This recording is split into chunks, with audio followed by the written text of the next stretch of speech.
Get going. If you had a hard time parking tonight, I imagine it tells you a little bit about the life of a modern public high school. First and foremost, if you hear that fan and you think, my word, why don't they turn that fan off? Well, the repercussions of turning that fan off with summer-like weather could be, South Georgia hot. So we apologize that we're rolling some good, fresh air in here just to try to keep us as cool as possible. My name is Bob McBride, Superintendent of Lockport Township High School District 205. And really an amazing night if you just think about all the things that we have going on tonight. In the field house, because we're using this space, we have teams from all over the area who are competing in a volleyball regional championship meet. We have the school board meeting that's going on tonight. We've got softball. They have a little pause in their schedule. They're taking some time for their banquet. Down the hall, we have choir is having its annual banquet in the auditorium. And then we're in here to acknowledge almost 203 students, your sons and daughters who have done amazing things in the past about 8 weeks. All of these students that you're looking at, they might say, well, isn't this just the way that things go? Every single one of them has earned a national or a state level honor, the most elite. And they're all in activities and they're all in academics, either one or the other. So could we give these young people a big round of applause just for being you and doing what you're doing? Whether you're fluent in German all the way to Winter Guard, amazing. And then also we're here to honor some educators who have devoted almost their whole careers to Lockport Township High School and will be retiring here at the end of this school year. So I appreciate you being here. I'm going to turn it over to Ann Lopez-Caneva, our school board president. What I would ask is if we could all stay present in the moment, maybe just two protocols. As we acknowledge students are just going to come down here and we're going to read your name. You're going to have your moment in the sun. And that's so important for the community to say, hey, you did this. You accomplished this thing. And then you're just going to walk around and you're going to return to your seat. If we could all stay here and stay present, we would appreciate it. And then also, we will put some pauses. So we'll read a group of names, and then we'll applause for all of these guys, then read a group of names and applause for all of these guys, rather than 203 separate rounds of applause, although every single one of them deserves it. If we could do that, that would be great. Could you give a round of applause for our school board president, Ann Lopez-Caneva? Thank you. Thank you, Dr. McBride. All right, welcome to this great event here. It's always a pleasure and an honor to really recognize our students and all their achievements. All right, do I have first a motion to reconvene the regular meeting? All right, it's been motioned by Dr. Shaw and second by Ms. Johnson. All in favor? All right, we will start with our resolutions. First, we'll start with our recognizing our retirees.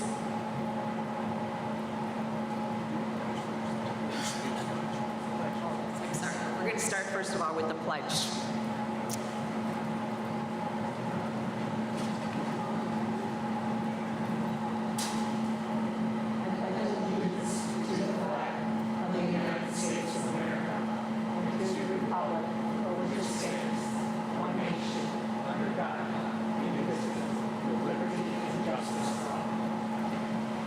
Okay, now we'll recognize our retirees. Thank you, Ms. Lopez-Caneva. Good evening, everyone, families, students, staff.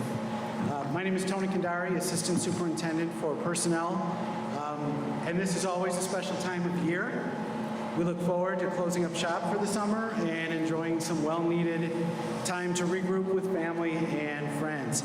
It's wonderful to see so many students being honored this evening. But my goal this evening is to honor the staff and faculty members who will be leaving us this year.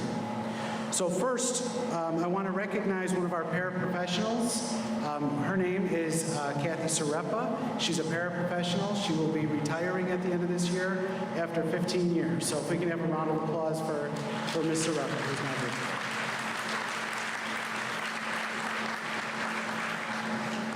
We're also saying farewell to two of our bus drivers, longtime bus drivers here in the district. Mr. Ken Pitts, maybe some of the students were on Mr. Pitts' bus. He was here 8.5 years. And Mr. Steve Aremovich, who was here for 19 years. They both retired earlier this year, but definitely some recognition for them and our bus drivers who work so hard for our students to make sure they're safe every day. So a round of applause for our retiring bus drivers.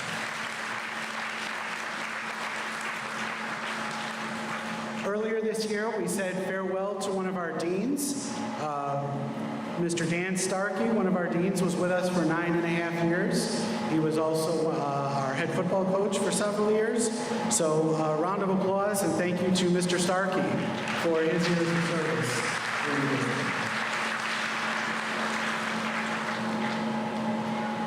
Miss Monica Patla is a speech pathologist here in Lockport. She's been working with the students here in the district for 18 years and 34 years overall in education. She mentions her favorite times are seeing her daughters and her nieces graduate from the school, and she's looking forward to spending a lot of time traveling. So can we please have a round of applause for Ms. Patla as well.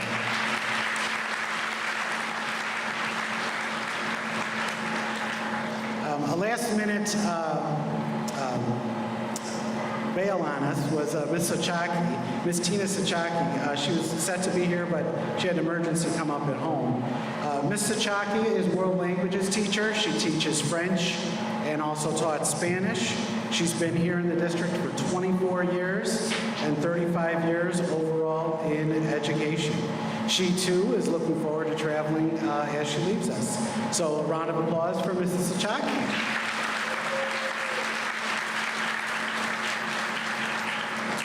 And at this time, I would like to ask Mrs. Chris Garland to please come up to the front.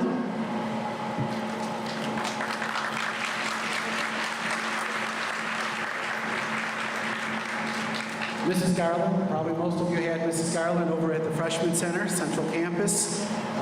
She's been here at Lockport her entire teaching career, and that's 33 years. Definitely. She's served as the Freshman Center manager for the science department. She was also a tennis coach and a badminton coach. She also recently was recognized as our Maroon Apple Award winner here in the district. So as badminton coach, I think it was in '95, they won state, and it was extra special to her because those were her first freshman students that she had. In her retirement, Ms. Garland looks forward to traveling to all kinds of places. She listed Alaska, Greece, cross country to California. I hope that's about right. Thank you, Mrs. Garland, and good luck on your travels.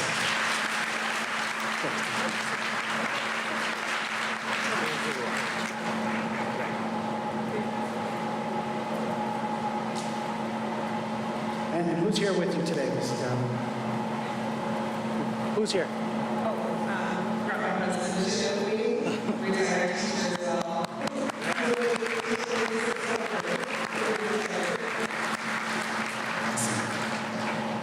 And next, I would like to call up Mrs. Kelly Urbanski.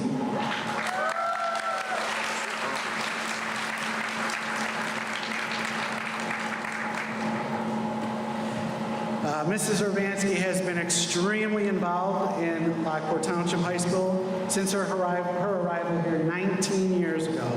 Ms. Urbanski has not only been a teacher in the special education department, but she's also been the coordinator at the Lockport Academy, the detention supervisor, and one of our wonderful coaches for our Special Olympics program. She has so many fond memories here at Lockport High School, including working with Mr. Wolf and all the Special Olympics events, and working with all the amazing teachers in the department. Mrs. Urbanski and I also golfed one year, but that's a story for another time. So we're not even going to get into that. After retiring now with 30 years in education, Ms. Urbanski looks to do some traveling, probably Italy. She has a farm up in Michigan. I'm sure I'll see her up there. And I agree with these next few items. She looks forward to doing nothing on Monday after school gets out and even forgetting what day it is. So please help me in recognizing Mrs. Kelly Urbanski as well. And who's your district leader?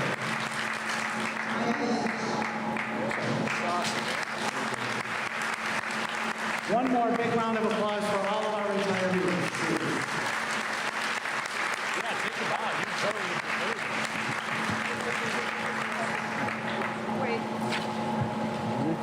Next, I'd like to introduce Dr. John Granick, principal here at East Campus, who will start the student presentations.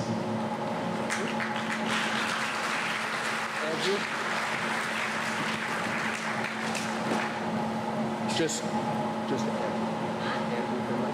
Yep, just Andrew. Congratulations.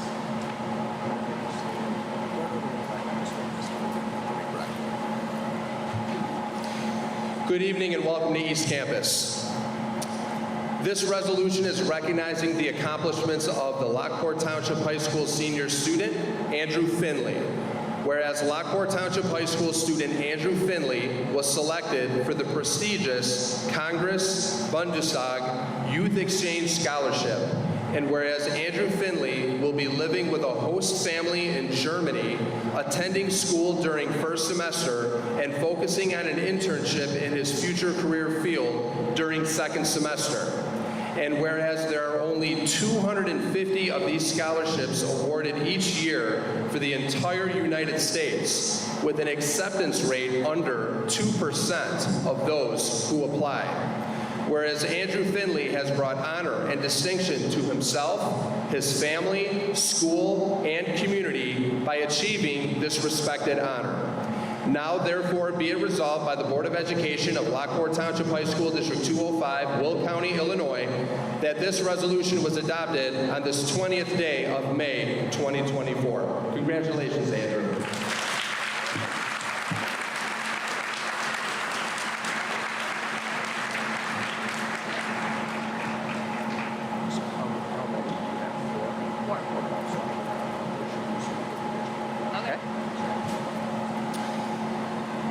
This resolution is recognizing the accomplishments of the Lockport Township High School Illinois Health Organization Students of America.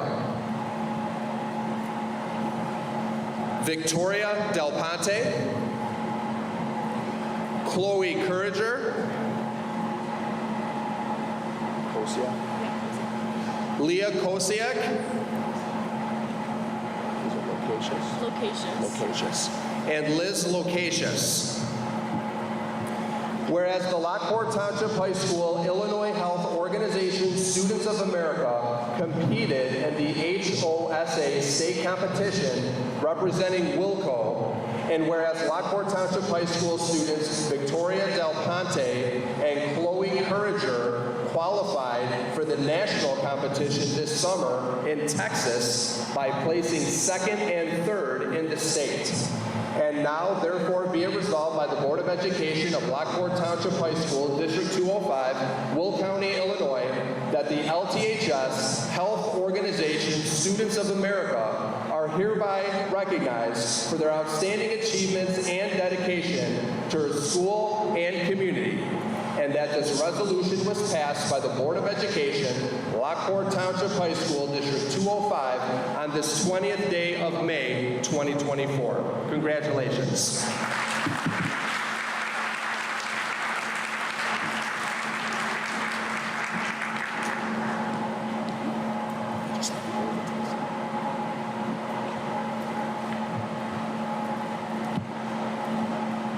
This resolution is recognizing the accomplishments of the Lockport Township High School technology students, Justina Asamoah and Justin Kemp.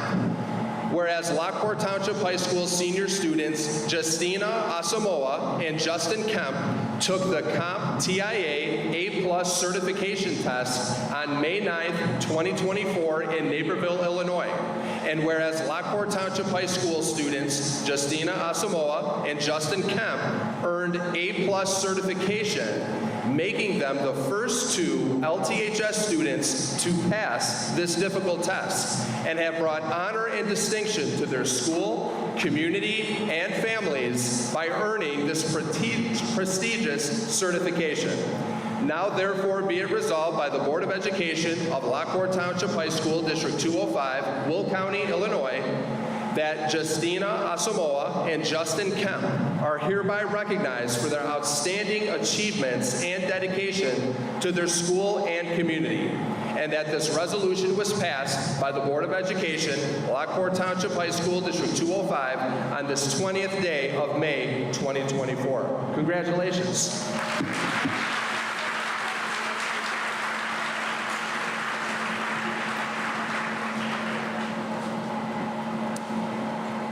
Before I introduce this next resolution, I would like to introduce Ms. Ann Lee, the Department Chair for World Language and Cultures, for an introduction and explanation of the Seal of Biliteracy. Good evening. Thank you to our Lockport Township High School administration and Board of Education for giving us this opportunity to recognize our students who have earned the Illinois Seal of Biliteracy and Commendation toward Biliteracy. The Seal of Biliteracy is an award given by the state to high school graduates who demonstrate proficiency in English and one or more other languages.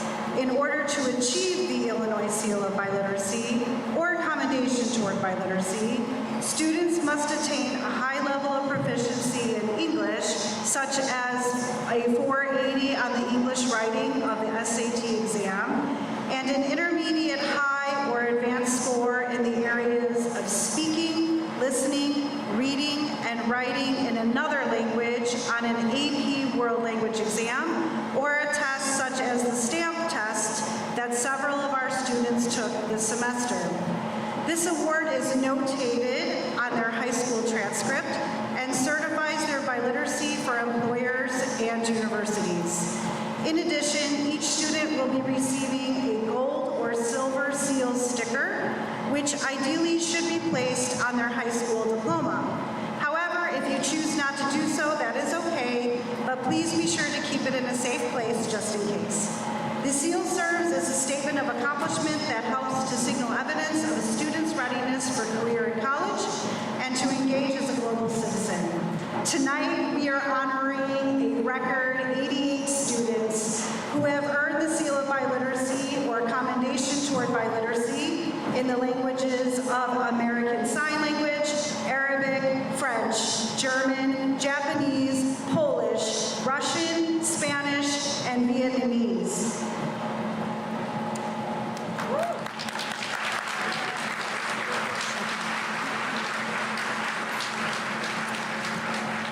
Thank you, Ms. Lee, and to our World Language and Cultures Department.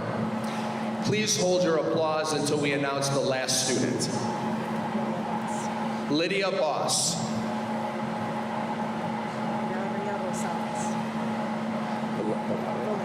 Valeria Rosales.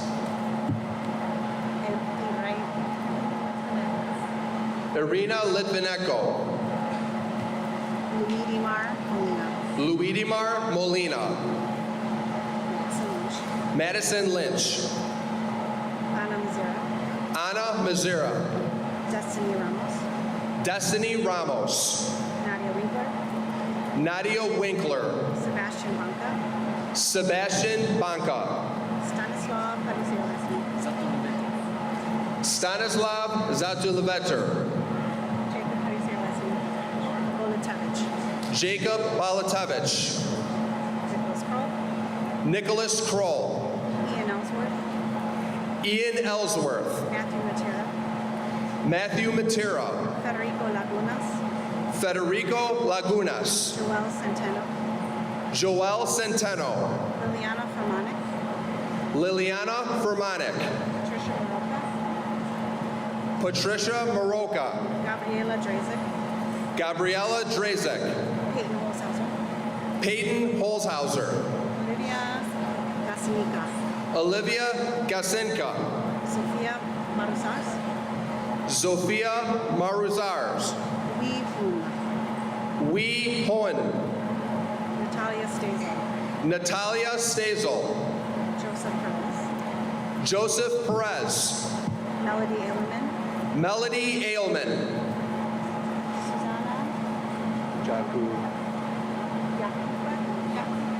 Yakuchak. Susanna Jakubczak, Paulina Majewski. Paulina Majewski, Elizabeth Hanyos. Elizabeth Panos, Veronica Bafia. Veronica Bafia, Alexa Villasenor. Alexa Villasenor, Emmanuel Hernandez. Emmanuel Hernandez, Emmanuel Rojas. Emmanuel Rojas, Andrew Finley.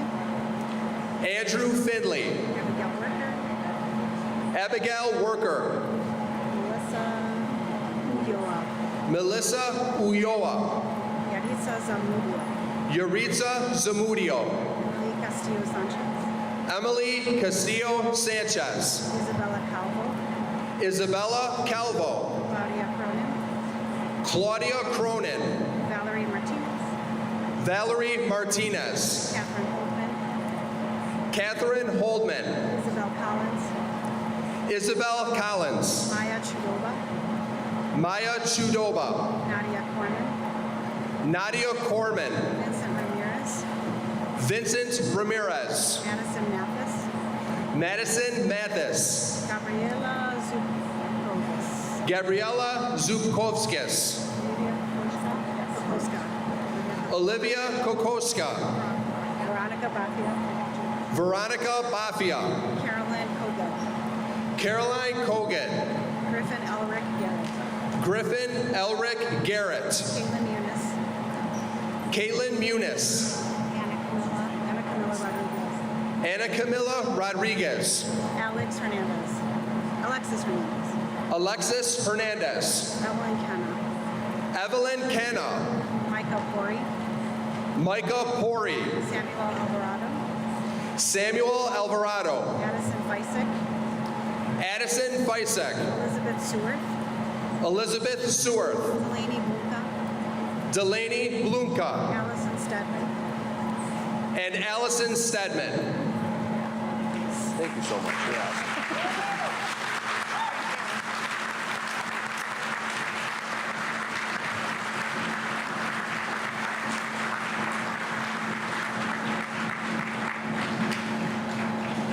Whereas the following students who were just introduced earned the seal of biliteracy towards biliteracy on May 2nd, 2024, and thereby have brought honor and distinction to themselves, their families, school, and communities. Now, therefore, be it resolved by the Board of Education of Lockport Township High School, District 205, Will County, Illinois, that our students who were recognized for their outstanding achievement, that this resolution was passed by the Board of Education of Lockport Township High School, District 205, Will County, Illinois, this 20th day of May, 2024. Once again, congratulations to our Seal of Biliteracy students.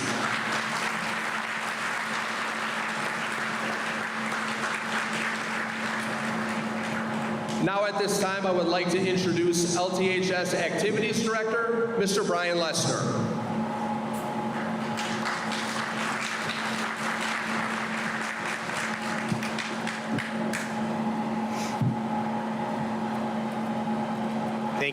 Thank you, and good evening, everyone. Resolution recognizing the accomplishments of the LTHS Wind Symphony. Please hold your applause until the end. Ashley Coles. Nadia Corman. Lola Rodriguez. Jessica Ng. Ella Kim. Joseph Perez. It is Hermanos. Emma Hermanas. Jason Hermanas. Polakowski. Adrian Polakowski. Maximus Sergey. Caden Namitson. Christopher Ripley. Tommy Bogoslawski. Calvin Kozar. Joel. Joel Centeno. Nick Kroll, Owen Chaplin, Tessa Rarick, Victoria Locasius, Kaylin Muniz, Corinne Nowak, Kira Malik, Stephen Clausen, Aaron Wendell, Kyan Santiago, Olivia Young, Brian Hoferica, Abigail Grice, Aiden Locke. Whereas the following students have earned the title of the 2024 Class 3A Honor Band Class Champion for the state competition on May 4th at the University of Illinois Urbana-Champaign, and therefore they have brought honor and distinction to themselves, their families, school, and communities. Now therefore be resolved by the Board of Education of Lockport Township High School, District 205, Will County, Illinois, that the following students are hereby recognized for this outstanding achievement. That this resolution was passed by the Board of Education of Lockport Township High School, District 205, Will County, Illinois, on this 20th day of May 2024. Congratulations.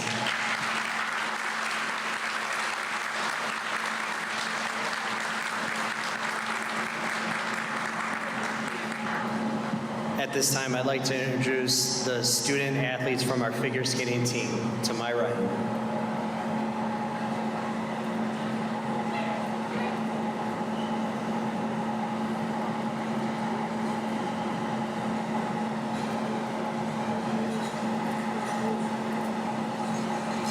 Again, please hold your applause. Resolution recognizing the accomplishments of Lockport Township High School girls figure skating athletes.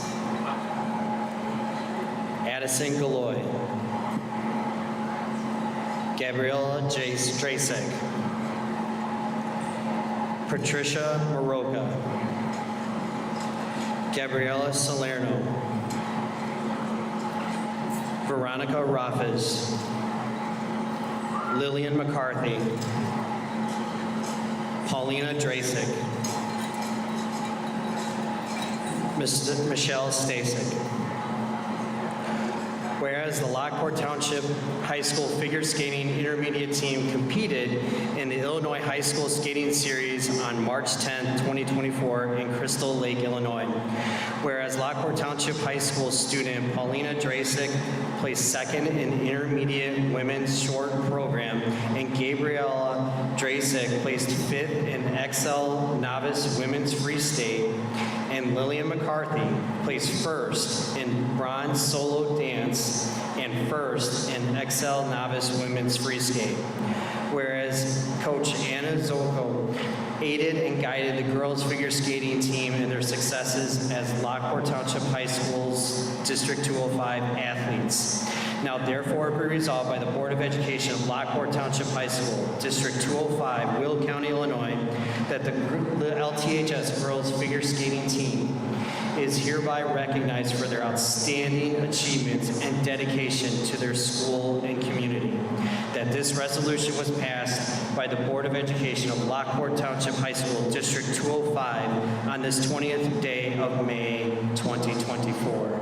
Congratulations.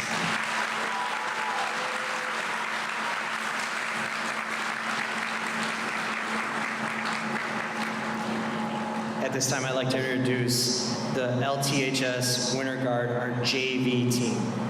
To my right, please.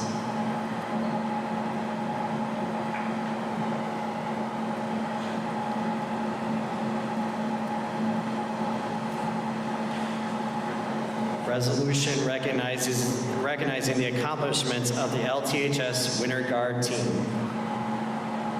James Byers, Adriana West, Brianna Prosapio, April Pineda, Evelyn Kubis, Victoria Job, Caitlin Flynn. Whereas the Lockport Township District 205 Winter Guard competed at the 2024 Midwest Winter Guard Circuit Class Championship on April 6th on the campus of Victor J. Andrew High School. And whereas the team claimed the title of Midwest Color Guard Circuit SA Local Class Champions. Whereas Director John Collier has aided and guided the team in their accomplishments. Now therefore be resolved by the Board of Education of Lockport Township High School, District 205, Will County, Illinois, hereby recognize these students for this outstanding achievement and their dedication to their families, schools, and community. That this resolution was passed by the Lockport Township High School, District 205 Board of Education, Lockport, Illinois, on this 20th day of May 2024. Congratulations.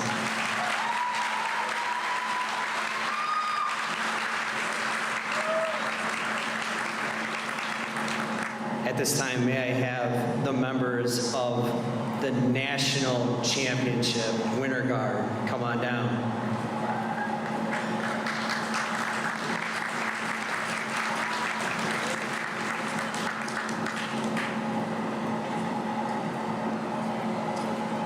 Resolution recognizing the accomplishments of the LTHS Varsity Winter Guard team. Gabriella Brewer. Brianna Kelderhouse. Mara Kubis. Isabella Markowitz. Emma Popoladis.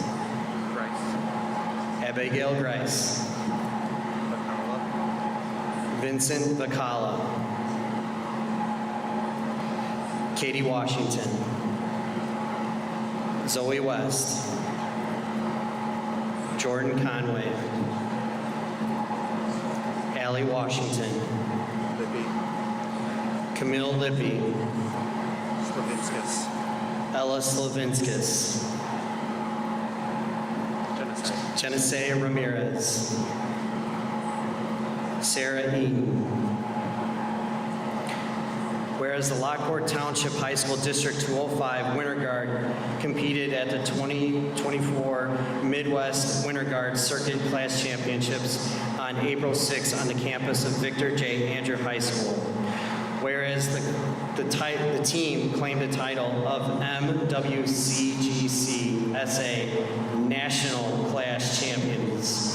And whereas Director John Collier have aided and guided the team in their accomplishments. Now therefore be resolved by the Board of Education of Lockport Township High School, District 205, Will County, Illinois, hereby recognizes these students for this outstanding achievement and their dedication to their families, school, and communities, and that this resolution was passed by the Lockport Township High School District 205 Board of Education, Lockport, Illinois, on this 20th day of May 2024. Congratulations.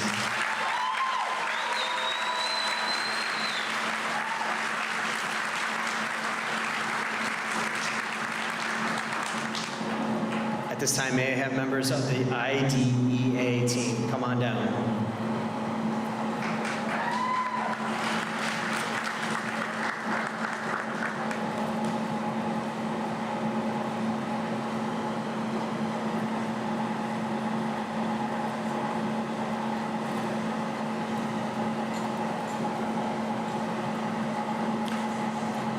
Resolution recognizing the accomplishments of Lockport Township High School students of the Illinois Design Educators Association, IDEA. Duncan Kenny Benson. Stephen Reuter. Emily Doe. Chloe Berry.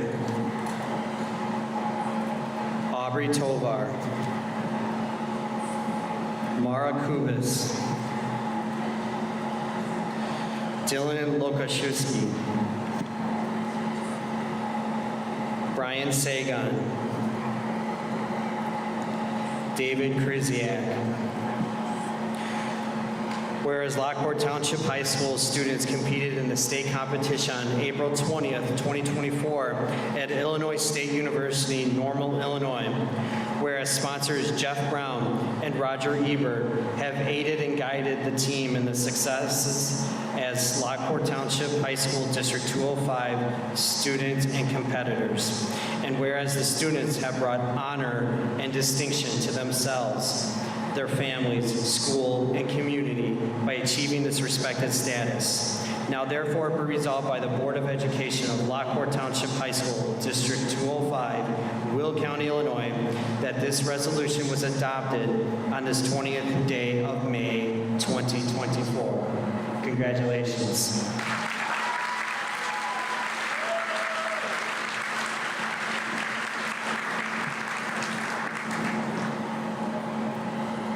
And one more to go. Will members of the Skills USA team come on down?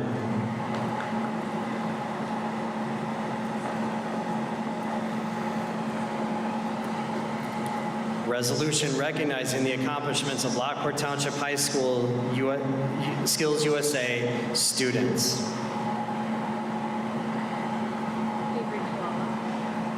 Avery Kalala. Duncan Kenny Benson.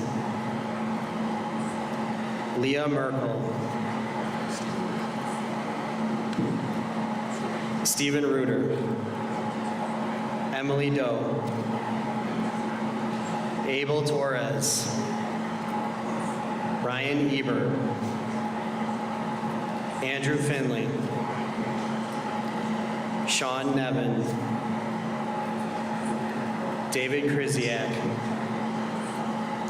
Devin Gallagher. Whereas Lockport Township High School students competed in the Skills USA State Leadership and Skills Conference on April 27, 2024 in Peoria, Illinois. And whereas sponsors Matt Mullins, Jeff Brown, and Chris Davis have aided and guided the teams in the successes as Lockport Township High School District 205 students and competitors. And whereas the students have brought honor and distinction to themselves, their families, school, and community by achieving this respected status. Now therefore be resolved by the Board of Education of Lockport Township High School, District 205, Will County, Illinois, that this resolution was adopted on the 20th day of May, 2024. Congratulations.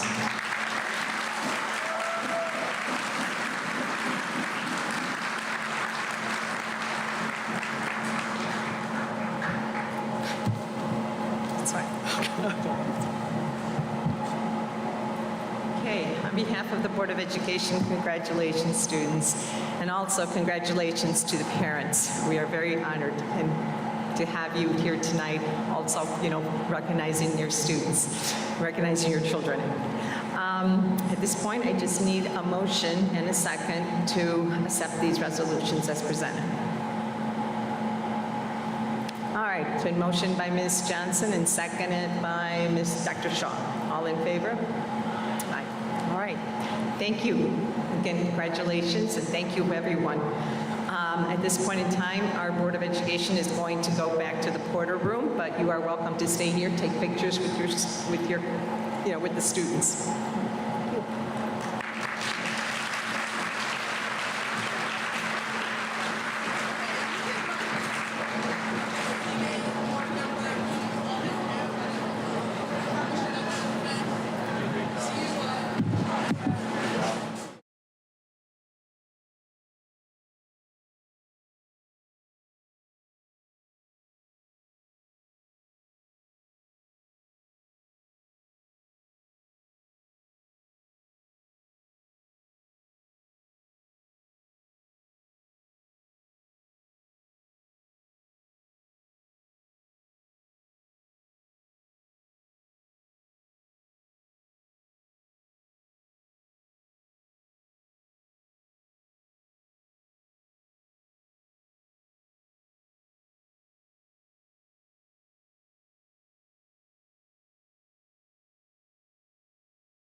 All right, superintendent report. I do not.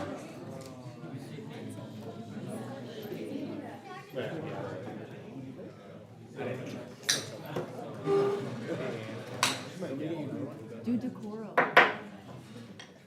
Hey, thank you. Superintendent report, really, not much of a report for me. That was amazing, 40 minutes of 203 students that we had a chance, academic and extracurricular, to engage. I really want to turn it over to board members in preparing the agenda. We moved the superintendent agenda up tonight, really to have a discussion among board members, all of our student board members. Just to recapitulate what we did last week, and kind of give everyone a sense. The sort of context is, last week we had an open house, greater context, really almost 4 years, 2 years worth of considering facilities decisions that the board has to make. An open house extended about an hour and a half to your evening last Monday night, then a whole set of presentations, a lot to consume. Formal board meeting last week, you had all the formal presentations you had, and then also public comment. And then really, an opportunity to address the board, then discussing information you had yourself. In that, the whole superintendent's report's really designated for you to kind of talk out, because one of the things late in the evening, board member Mr. Teese read a kind of a statement that summarized your whole journey and where you've been, and even a broader history of facilities discussion, referendum issues in the district in a larger sense. He ended asking, really almost a motion that you didn't, act on last week. So working with President Lopez Caniva, we reduced his remarks to a motion. And the purpose of this is first and foremost to have a robust discussion about that. Namely, the entirety of Mr. Teese's text is a part of the agenda, but a number of different things. No one is voting tonight. No board member is voting on a bond issuance.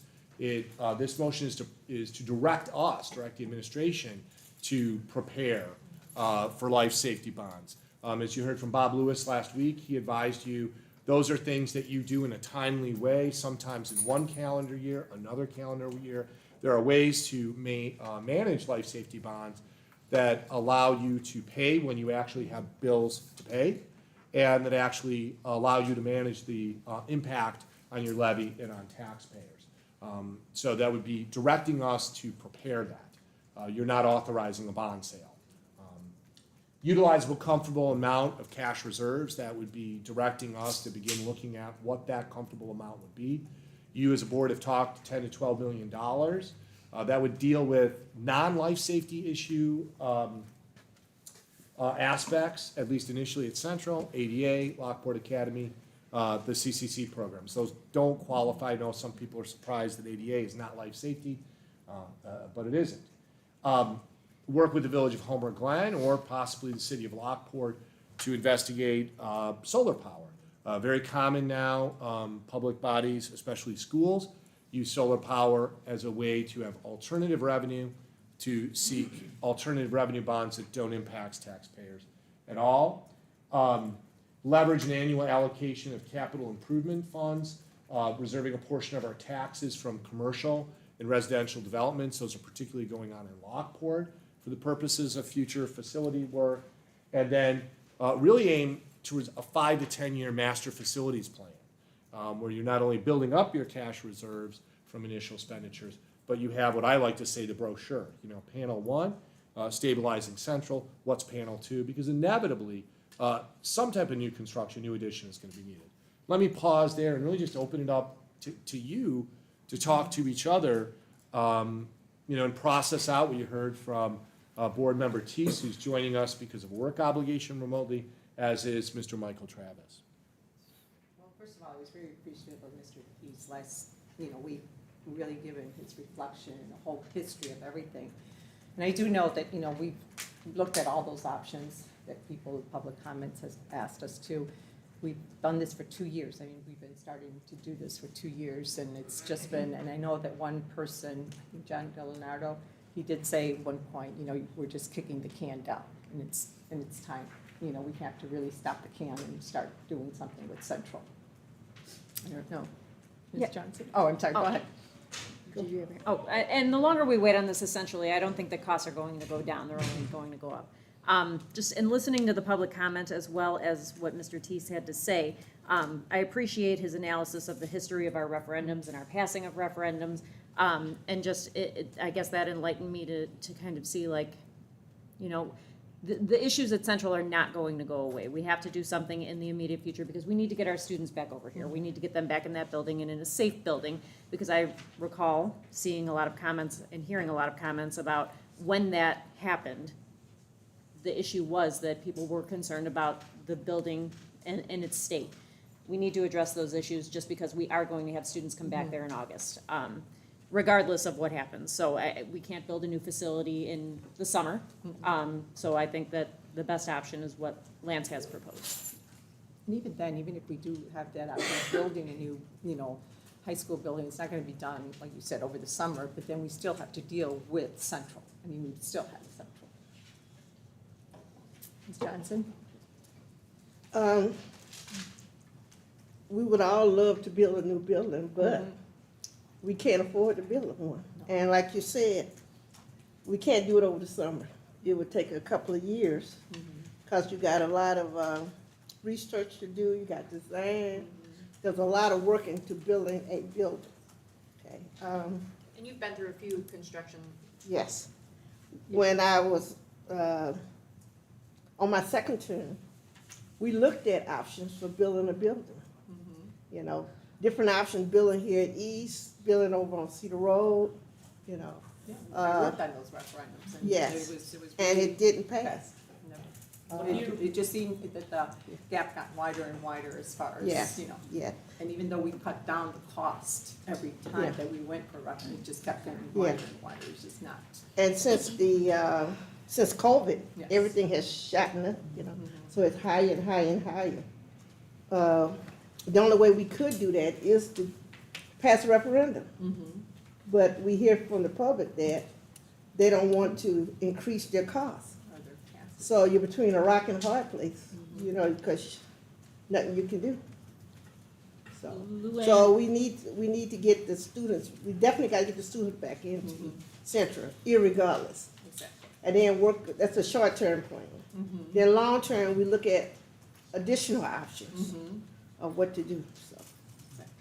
Do you happen to remember what the general thought of the board at the time of your second term was about? Did they feel that they wanted to push more for a new building, or did they want to add on to East? At the time, the student population was increasing. So we were looking at trying to build a new building. But and we were gonna we could only afford to do 2 classes in that building to start out with. And nobody really wanted that. So they were looking at, you got students coming across the river, you know, so you look at the distance that they had to go. There was a lot of different factors. And nobody wanted to vote on, you know, the mix that was proposed. I wanted to think it was 2 classes they was gonna try to put in that So building. you're saying like a freshman, sophomore, junior, senior campus? Like freshman, sophomore in one location, Yeah, junior, senior yeah. in another? And we looked at bringing kids from Fairmont, that area, and some of the other schools there, and then some kids from Homer Glen. But no one wanted that option either. You know, it was always the thing hanging over everybody's head about what happened to Romeoville High School. You know, How that many people years were afraid, you know, they pay for another school, and then it would get annexed. So, How many years again was from the Romeoville to when they were voting? What was the gap? we probably went through a whole generation, I don't know how many years, but people still remember. I think it was 1974, 71. 71, yeah, it was 71, and then there was a referendum in 95 that passed. The building referendums you're referring to, Mr. Navarro, started in 2006, last one was in 2011, and recently 2024. No, he's So there talking was a about. good about He's 20, talking 30 about year when gap. he's talking about when the Romeoville High School rights Yeah. was annexed by, It was completed in 71, that annexation. Do any of our friends on the phone have anything they would like to add? Yeah, Michael or Lance, you know? Well, our fellow board member said quite a bit, pretty much covered quite a bit. I'm just for getting our kids back in the district, getting them back in Lockport Central. I think it's needed. Not only just getting them back, but just safety reasons why, traveling to Lincoln Way, a lot to that. But yeah, I can remember back when my kids were in school in Lockport East, they had trailers out there, going 2 different times a day. So I'm all for getting Central updated, upgraded, whatever we need to do. Hey, Mr. Teese? Probably said everything I needed to say last week, or at the last meeting. What is put on the administrative report or the superintendent's report that Bob laid out is really what I have heard from the community, both at the community fair, in conversations with others, regardless of the community. I think that there were a number of issues that impacted everybody's vote, and I think you could probably ask many people, and you'll get a lot of different answers related to that. But I think we are referendum challenged in our community because of a number of different factors, Romeoville being certainly one of those. And we have an opportunity to make sure that Central is in a position, not only in the short term to bring our kids back to school, but also then in the long term by remedying many of the issues that we need to make it a fully functional school that's one that we can be obviously proud of and that welcomes our kids back and creates a great environment for them to be able to learn, all at the same time while we're looking 10, 15, 20 years down the road at what, really the next steps are as it relates to our campuses and our future. So I'm very supportive of both, what is in the superintendent's report, but also advancing that long-term dialogue about, how we look at things 20, 25 years down the road. And I think that that's going to be really, really important for us to think about because, time changes people, it changes our demographics, it changes so many different things that our voting results may be different in 20 or 25 years. But I don't, as I said last week, I don't have a lot of confidence that, even if we chose to go do a new building and sized it appropriately for what we need, that we would be able to get all of the communities, regardless of their differences in values and differences in interest, on board to not only increase their tax rate or increase their tax bill, but also take on whatever else is needed to run and operate it. So. And I can see that our student board members, and I don't have to acknowledge your board members, but just a point of order for people in the room and people at home, when Mr. Teese talks about referendum or Dr. Shaw talks about referendum, in the state of Illinois, any addition or construction expense that goes above our debt service limit, which is roughly about $35 million, anything above that has to be approved by the voters. Or any type of new construction that would be inhabited by students for academic purposes has to be approved by the voters. So when Mr. Teese refers to referendum or Dr. Shaw does, it's that fact that anything above $35 million has to go under voter approval. And I think that's why, Mr. Teese, you put such a scrutiny in your statement on that. Victoria, Chelsea, sorry to get in your way a little bit there, but I could see you were We're had something ready. on your mind. Yeah. Yeah, I can see. I saw them working on it during the. Okay, I'm gonna start. I wanna let the board and our public know that myself and our other student board members have taken the time to formalize our insights regarding Central Campus before this. For me, I wanna try my best to listen, understand, and empathize with every single public comment we hear. And I wanna offer my insights where I think I can as a student of Lockport. Something I can personally speak to is the already crowded hallways at Lockport East and our utilization of the space outside of East Campus. This is the area that is being discussed where an expansion will take place. It's utilized by 3 groups that I already know of off the top of my head. Obviously, our golf course is utilized by our boys and girls golf team for practice and then sometimes for events. Our horticulture garden space is used for class and after-school horticulture club.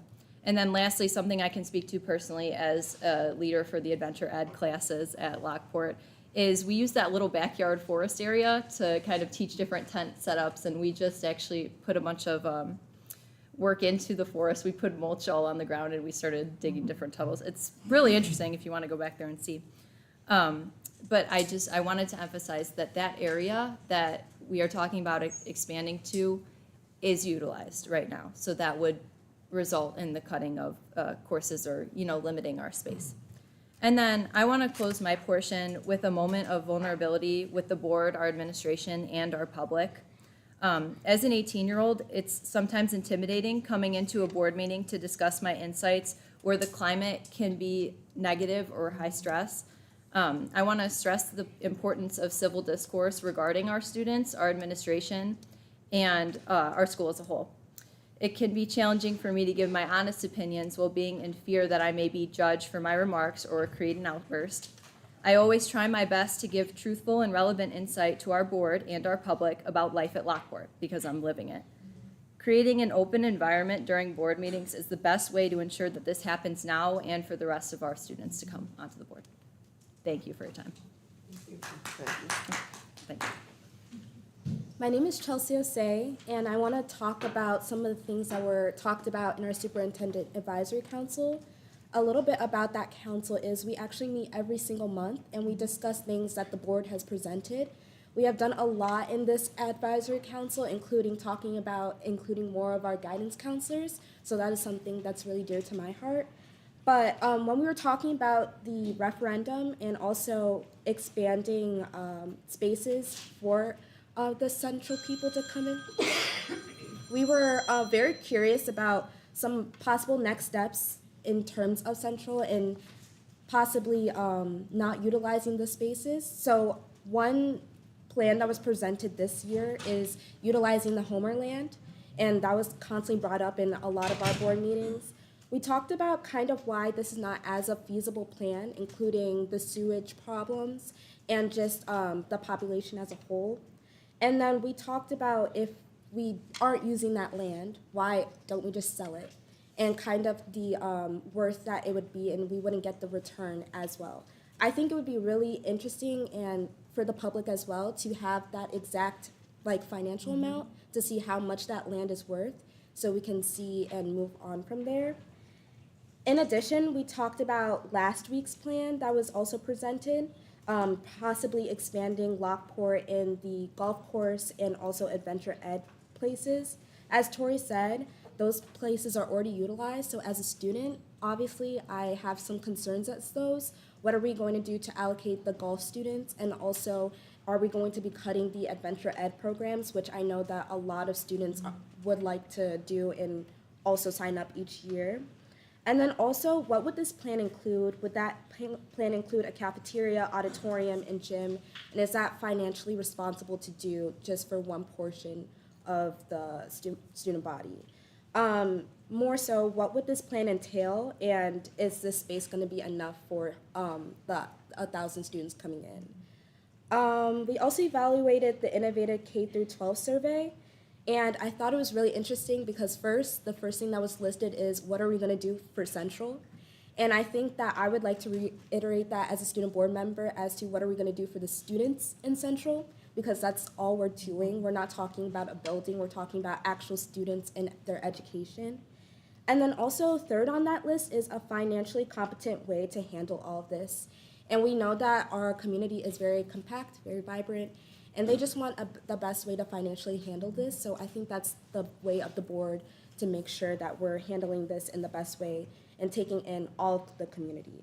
At the end of the day, these 4 board members and I represent the students, and the students, especially our freshmen, has gone through a lot this year, from going from Central to Lincoln Way, and just, I know for the Crest Hill students, they are driving up almost like an hour every single day just to get to school. It's tiring not only on the students, but also on the teachers. So making sure that we're prioritizing the students first and making sure that we can get them in as soon as possible. Yeah, I think as Dr. McBride said last week, it's our responsibility. We have to house these 1,000 students and bring them back. And I would like to encourage anybody that is listening or has not done so yet, in the superintendent's report this week in board docs, which is found on our school webpage, there is, Lance's statement is on there, and I would highly encourage everybody to read it, because he really did a nice job doing his research, and just looking at the historical analysis, I guess, of all of the referendums that have passed, or not passed. And, you know, just for, you brought up the K-12 Innovate, and that also, now, it's already dated, because last Monday, a direct mailer went out. We had 319 responses, now we have about 500. Interesting enough, as those are compiled, you made mention, Ms. Osei, it's still trending towards sort of, you know, action steps, you know, crowdsourcing the language that people are using to describe the situation.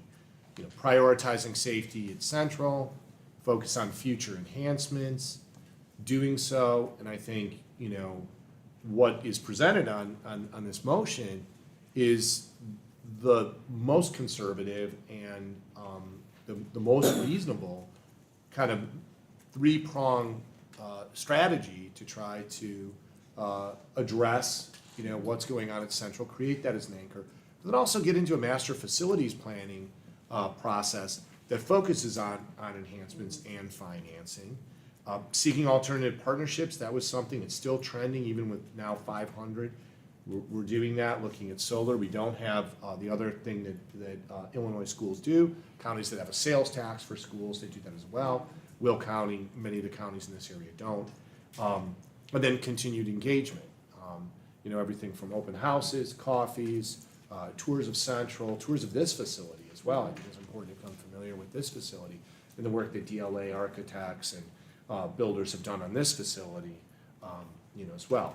I think Ms. Osei's question is a really good question about, you know, bringing anywhere from, could be between 700 to 1,000 students into this building if you did not have auditoriums, cafeterias, gymnasiums, because just the capacity of this building in those common spaces, which would be hallways, cafeterias, gyms, is just not possible in terms of, you know, the kind of pressure. I think you guys live it, you know what the hallways are like. And then the final thing that I would just bring up for the board is your commitment to a freshman center. That is a concept that most high schools wish they could have, especially those that bring 7 different feeder districts together, and the opportunity to onboard those 14 and 15-year-old students who are very different from 17 to 18-year-old students. Dr. Yeah. Yeah, Dr. Akash. McKenna still had stuff. Oh, yeah, to go ahead. Yeah. Something I wanted to talk about was, I think you mentioned it just a little bit ago, was the overcrowding of the hallways, and how, like, if we had over an extra 1,000 people at Central, we need to worry about how we're gonna fit everyone in the hallways or fit everyone in the facilities we have here. Chelsea and Tori already mentioned this. We also need to focus on extracurriculars and sports, because we have already set back these freshmen from connecting with our school already.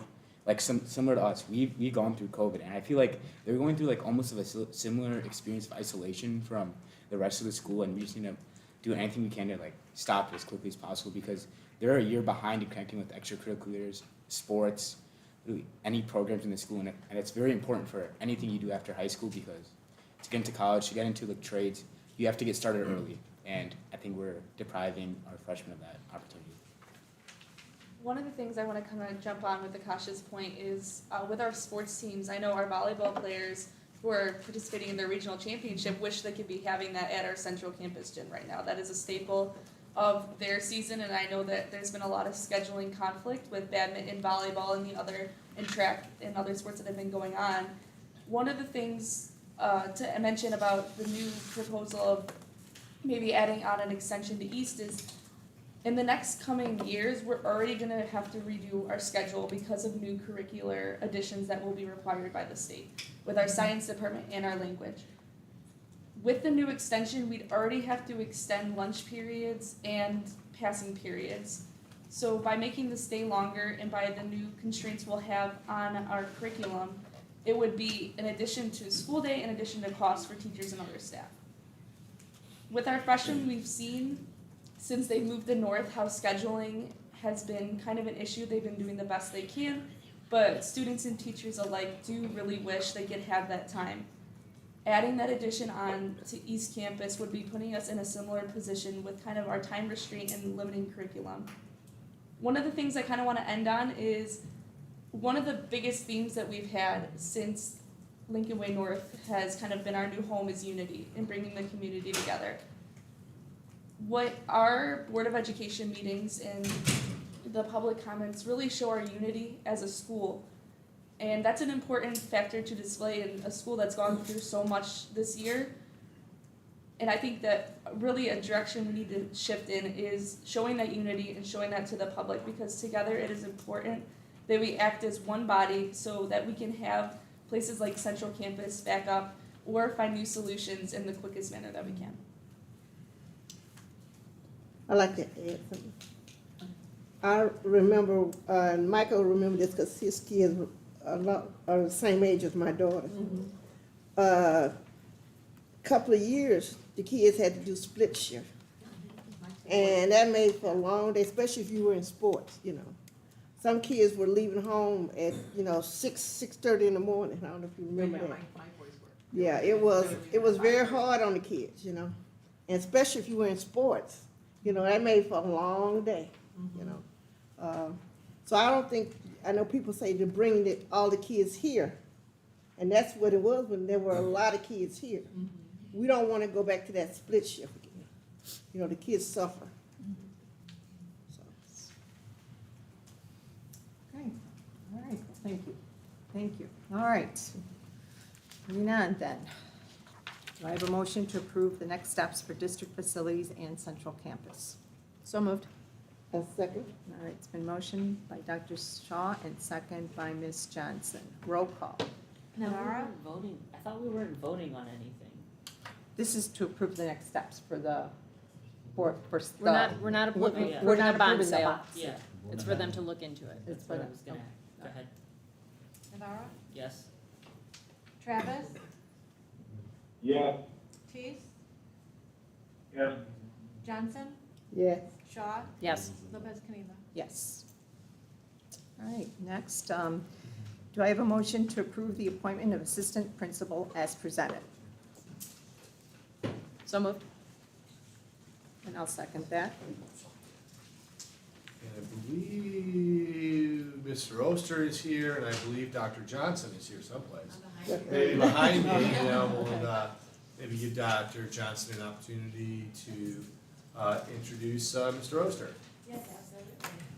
All right, well, this is Mr. Josh Oster. I am recommending him for the assistant principal of student services position, bless you in the audience. Mr. Oster has been a part of the Lockport community forever. He is an alum.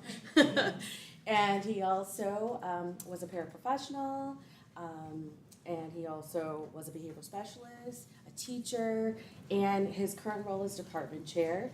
He started his educational journey, like I said, in Lockport, but he also went to IIT, and then he has 2 masters from Lewis University, and he's currently in a doctoral program at the University of St. Francis. Good program.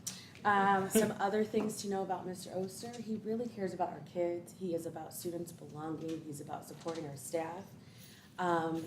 He is by far probably one of the most kindest individuals that I've met thus far in my journey here, and I'm just so very proud of him. During his interview, he really shined. He showcased just his passion for our school community, his passion for education, and our students and the staff, you know. So I really want to just say I would love to recommend him to be the assistant principal of student services. Yeah. Mr. Esser, who's here with you tonight? Oh, I've got a group. Got a group over here. So Yes. we have my wife Laura, my daughter Kit, who Yes, is Kit. not making too much noise, hopefully with her pen clicking. My parents, Marty and Kathy, also both Lockport alums. As a matter of fact, I think I went to school with Kathy. I went to school with Josh, so. Yes, we did. And we have a huge reporter. Yes, my in-laws Ted and Karen, my sister-in-law Dawn, and one of her daughters, Jenna, who is a current reporter. All right, great. Well, great. Congratulations. All right, it's been motion and second, so roll call. Tease, Yes. Johnson, Yes. Shaw, Yes. Navarro, Yes. Travis, Yes. Lopez Caniva. Yes, motion passes. Congratulations.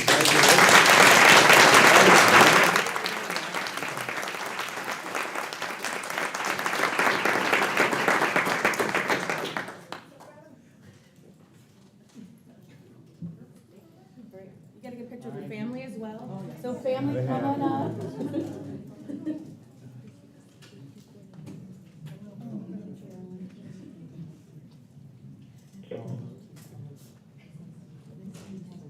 Mr. Teese, I know you have an obligation, work obligation, so if you just announce your departure, we will know you've left the meeting when that happens. Will do.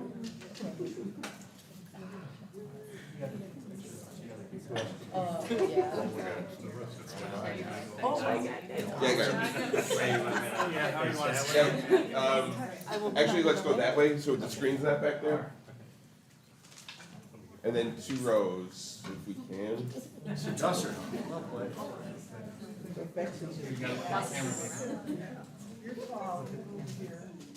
There we go. Oh, perfect. There we go. That's it. All right. Yeah. Congratulations.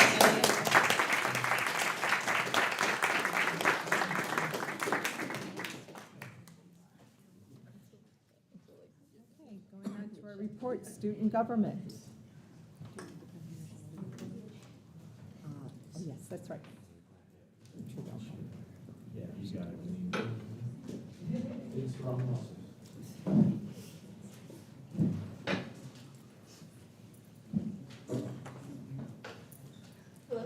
Hi. Well, I'd like to start off. I'm a Lee Senior, I'm a junior here at Lockport. First off, I would like to congratulate everyone today that has received awards at the ceremony, and I would like to congratulate the class of 2024. So I'd like to start off talking a little bit about elections, and we started off these past couple of weeks with student government elections, NHS elections. There's just been a whole lot going on these past couple of weeks with elections wise, and I thankfully got reelected, so you guys will be seeing me next year, as well as 4 other new faces, and there's just been a ton of new elections and student representatives going on throughout the school during these past couple of weeks. So you'll be working with 4 new representatives, including me next year. I'd like to thank you guys very much for the opportunity this year. I'm gonna go with course selection for next year. Choosing my classes for next year was a really interesting process because from the past 3 years, it's been classes that were mandatory, you know, like your basic, what you would think you're taking in high school. But this year I chose to take an anatomy and a architecture class for next year, and it was really interesting to see how many options I was presented with, and it's a really great opportunity to like explore these things before college, because I feel like I know from my siblings' point of view, some of my older siblings didn't have as many opportunities and weren't presented with these opportunities for college, and they had to explore that while they were in college. So I'm really grateful to have that, all those options. I'd like to talk about the AP test, and I know like from the past 2 weeks that we had with the AP test, I took 3 AP classes for me at least, and I'd like to say that I think it went pretty well, and that I think the proctors did a pretty good job like getting everything organized, and specifically I remember for AP Pre-Calc. There was probably about like 200 kids, and we were able to fit everyone in the field house. And I just think the proctors did a really good job getting everyone like started on time and organized. I'm Lola. I'm a senior at Lockport, and I'm off of school now, which is weird to think about. But and then our graduation is in like 2 weeks, and then we also had like a lot of other nearby schools graduate this past weekend. So I think it would be more beneficial to move up our graduation. Like maybe not like the weekend right after, but like maybe like the next week, so that way you're not like doing nothing for the next 2 weeks. Any questions? Last questions from the board? How does it feel for you guys to come back to school, even though technically you guys are done with it? That includes the board members and. Well, that's all you. It's weird. It Yeah, we'll be is, back yeah. Wednesday too. We're gonna be here all summer. Did you guys enjoy the fact that you do get out early? I do, yes, yeah, But you want graduation to move up, right? yeah. I think it'd be nicer. Anything else from the board? Thank you. Thank you for your service. Thank you so much. And enjoy your summer. Summer, guys, thank you very much. Dr. McBride? Yeah. Good luck Okay, and Mr. congrats. Teese, thank you.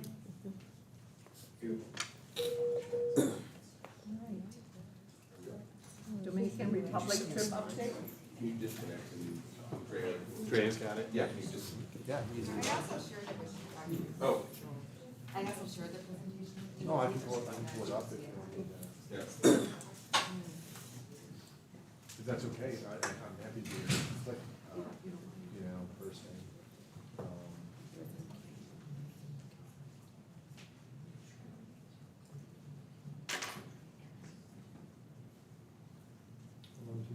It's on, do you have a Canva?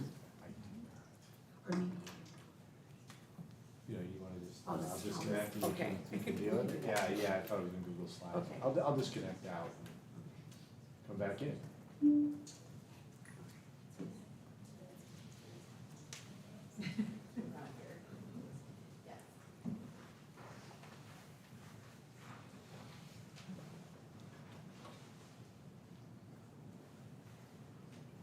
Hey, and as this group gets set up, just remind the board, this is the first international trip that you approved. And, you know, it's already gone out. The second you approved is going to happen in August with our partnership with the Amate Gaikun School in Yokohama, Japan.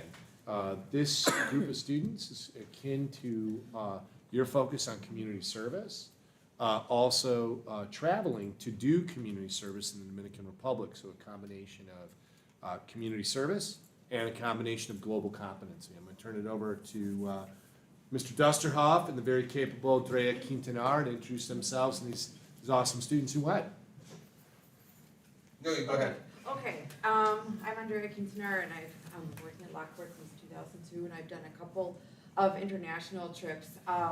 But after doing this service trip with Mr. Dusterhoff and these students and their awesome parents, I am never going to do another international trip that does not involve service, because it made it into such a wonderful, wonderful experience. And I don't know what the combination was, But I am going to turn it over to these students because they were phenomenal.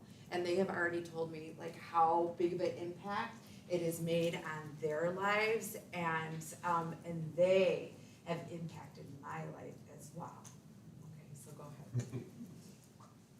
So this is a slideshow presentation of our trip. So here's our schedule. We were in the Dominican for 8 days, and we left April 22nd, and we came back April 30th. This is day one.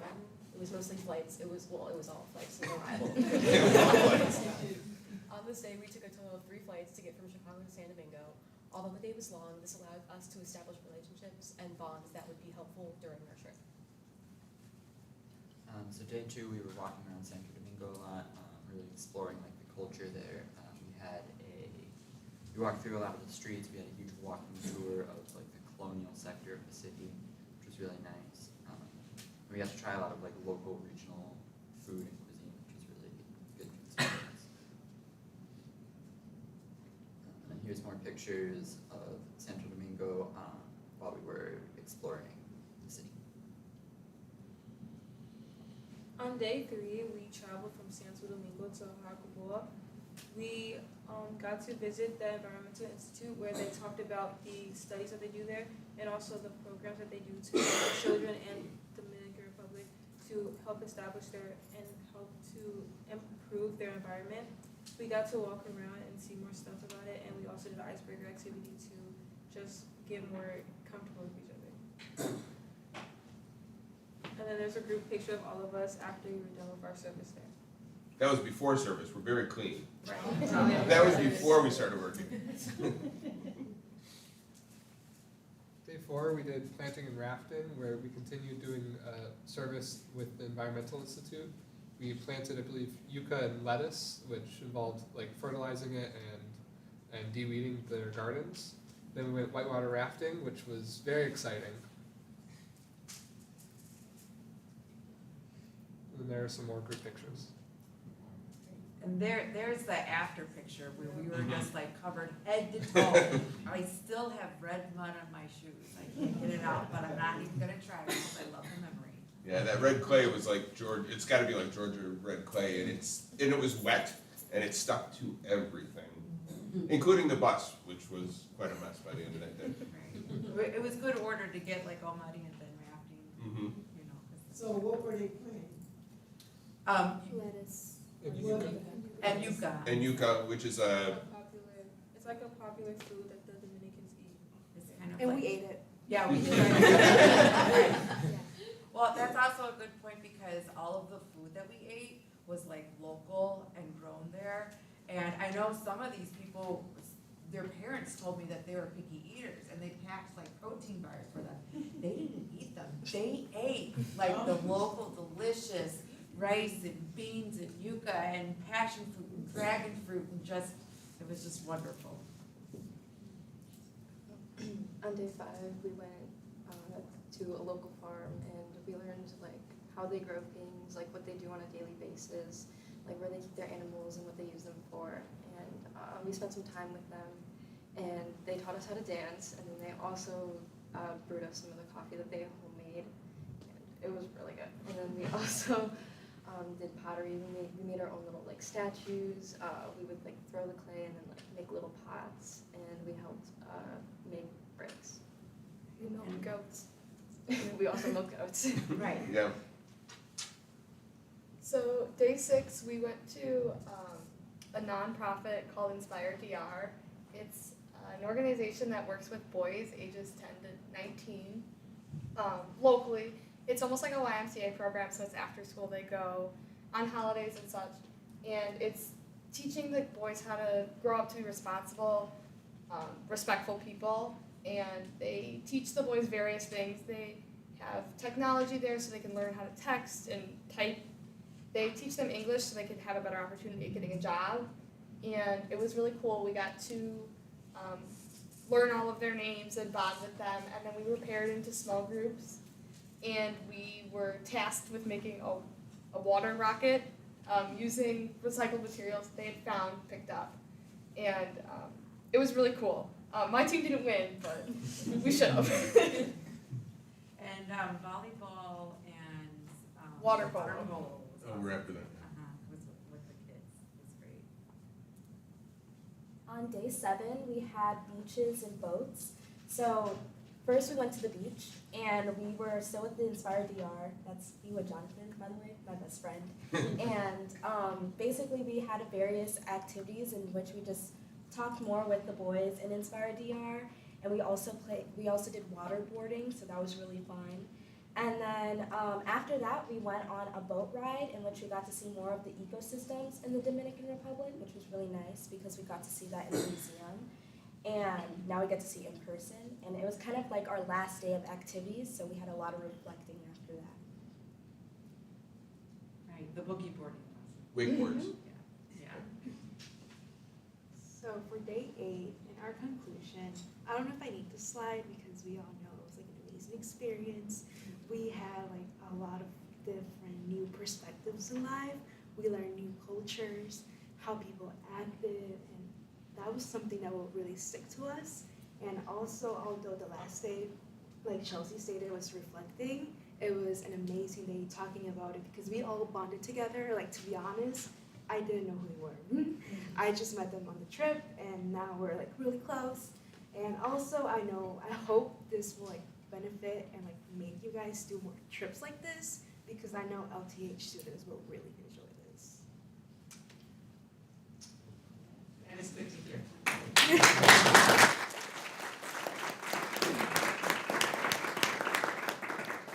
Did you guys have a language barrier? Actually, several of our students were Heritage Spanish speakers or Spanish students.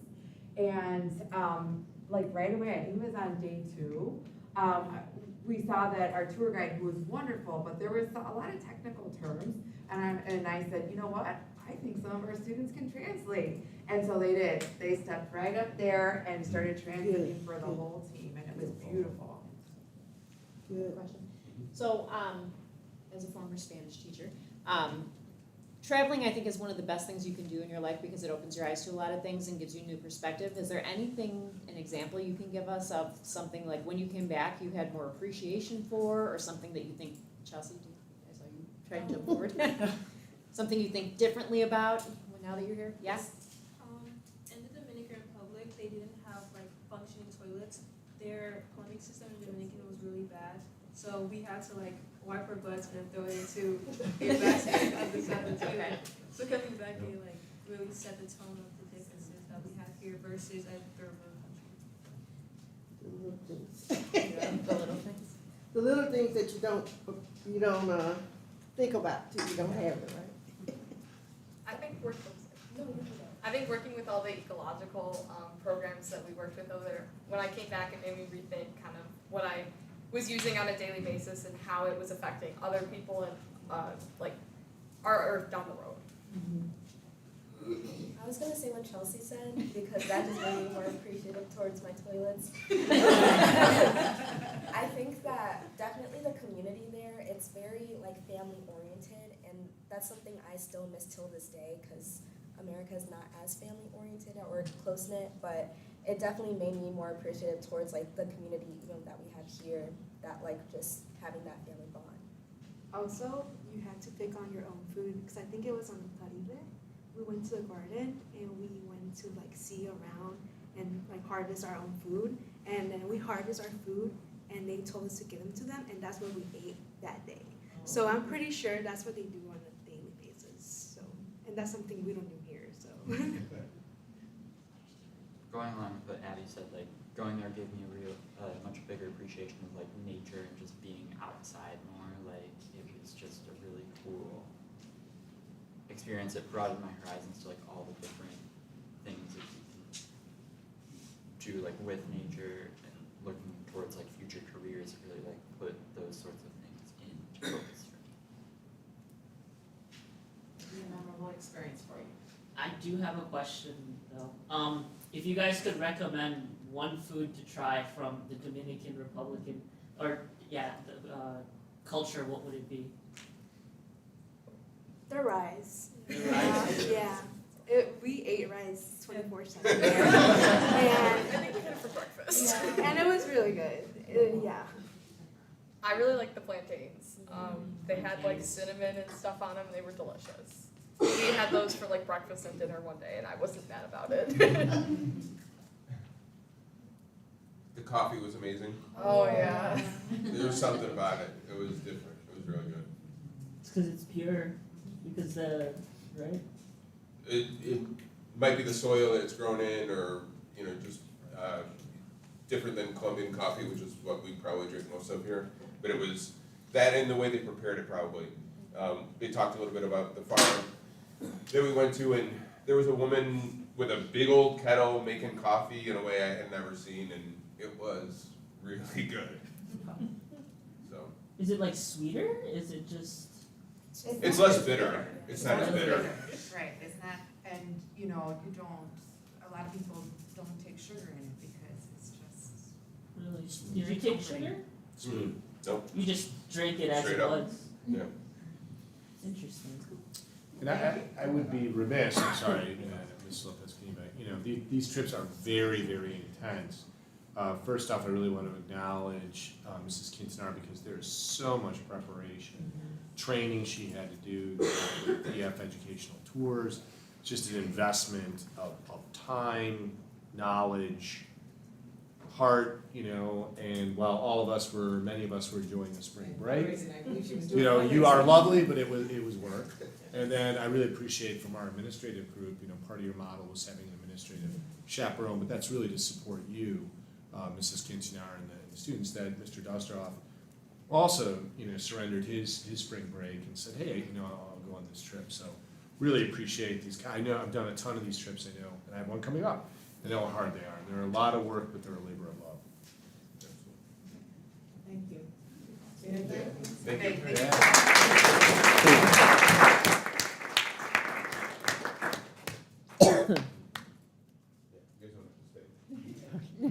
You're excused. You're welcome to. But you probably have some finals and I'll just connect up. No need to pause.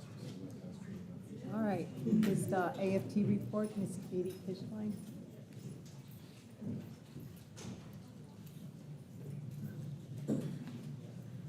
Good evening. Good evening. Good evening. I feel like tonight's like a live showcase of all the great things that happen here on a daily basis. We're seeing it all in action. But again, I just want to congratulate our teachers that were honored tonight as they move on to the next chapter, which I hope to get to someday, retirement. I would like to give a huge shout out to Jillian Castor, Kelly Featherling, and Josh Oster for their efforts the past few weeks. They were the masterminds behind 27 different course exams, testing over 1,200 students, running almost 1,800 exams. So that takes a lot of effort. Also to all of our AP teachers who put in extra hours, study sessions to get those students ready and confident to take those exams. That didn't go unnoticed. To the students who were honored here tonight, I challenge them to thank a teacher, a coach, advisor, who motivated you, prepared you to get you to this point. Because as I say, none of it can happen without a teacher, a coach, a sponsor, or an advisor. Good luck to all of our athletes competing in regional, sectional, and state tournaments in the coming days. And lastly, I have Thursday nights free now, but I'd like to thank our administration for partnering in the interest-based bargaining process this past year. It is very nice to work in a place where you can have tough conversations, that you're, valued and you're listened to, and you can work together to come to an agreement. So it has been a great year, and my boat's in the water as of yesterday, so I'm ready for summer. So thank you.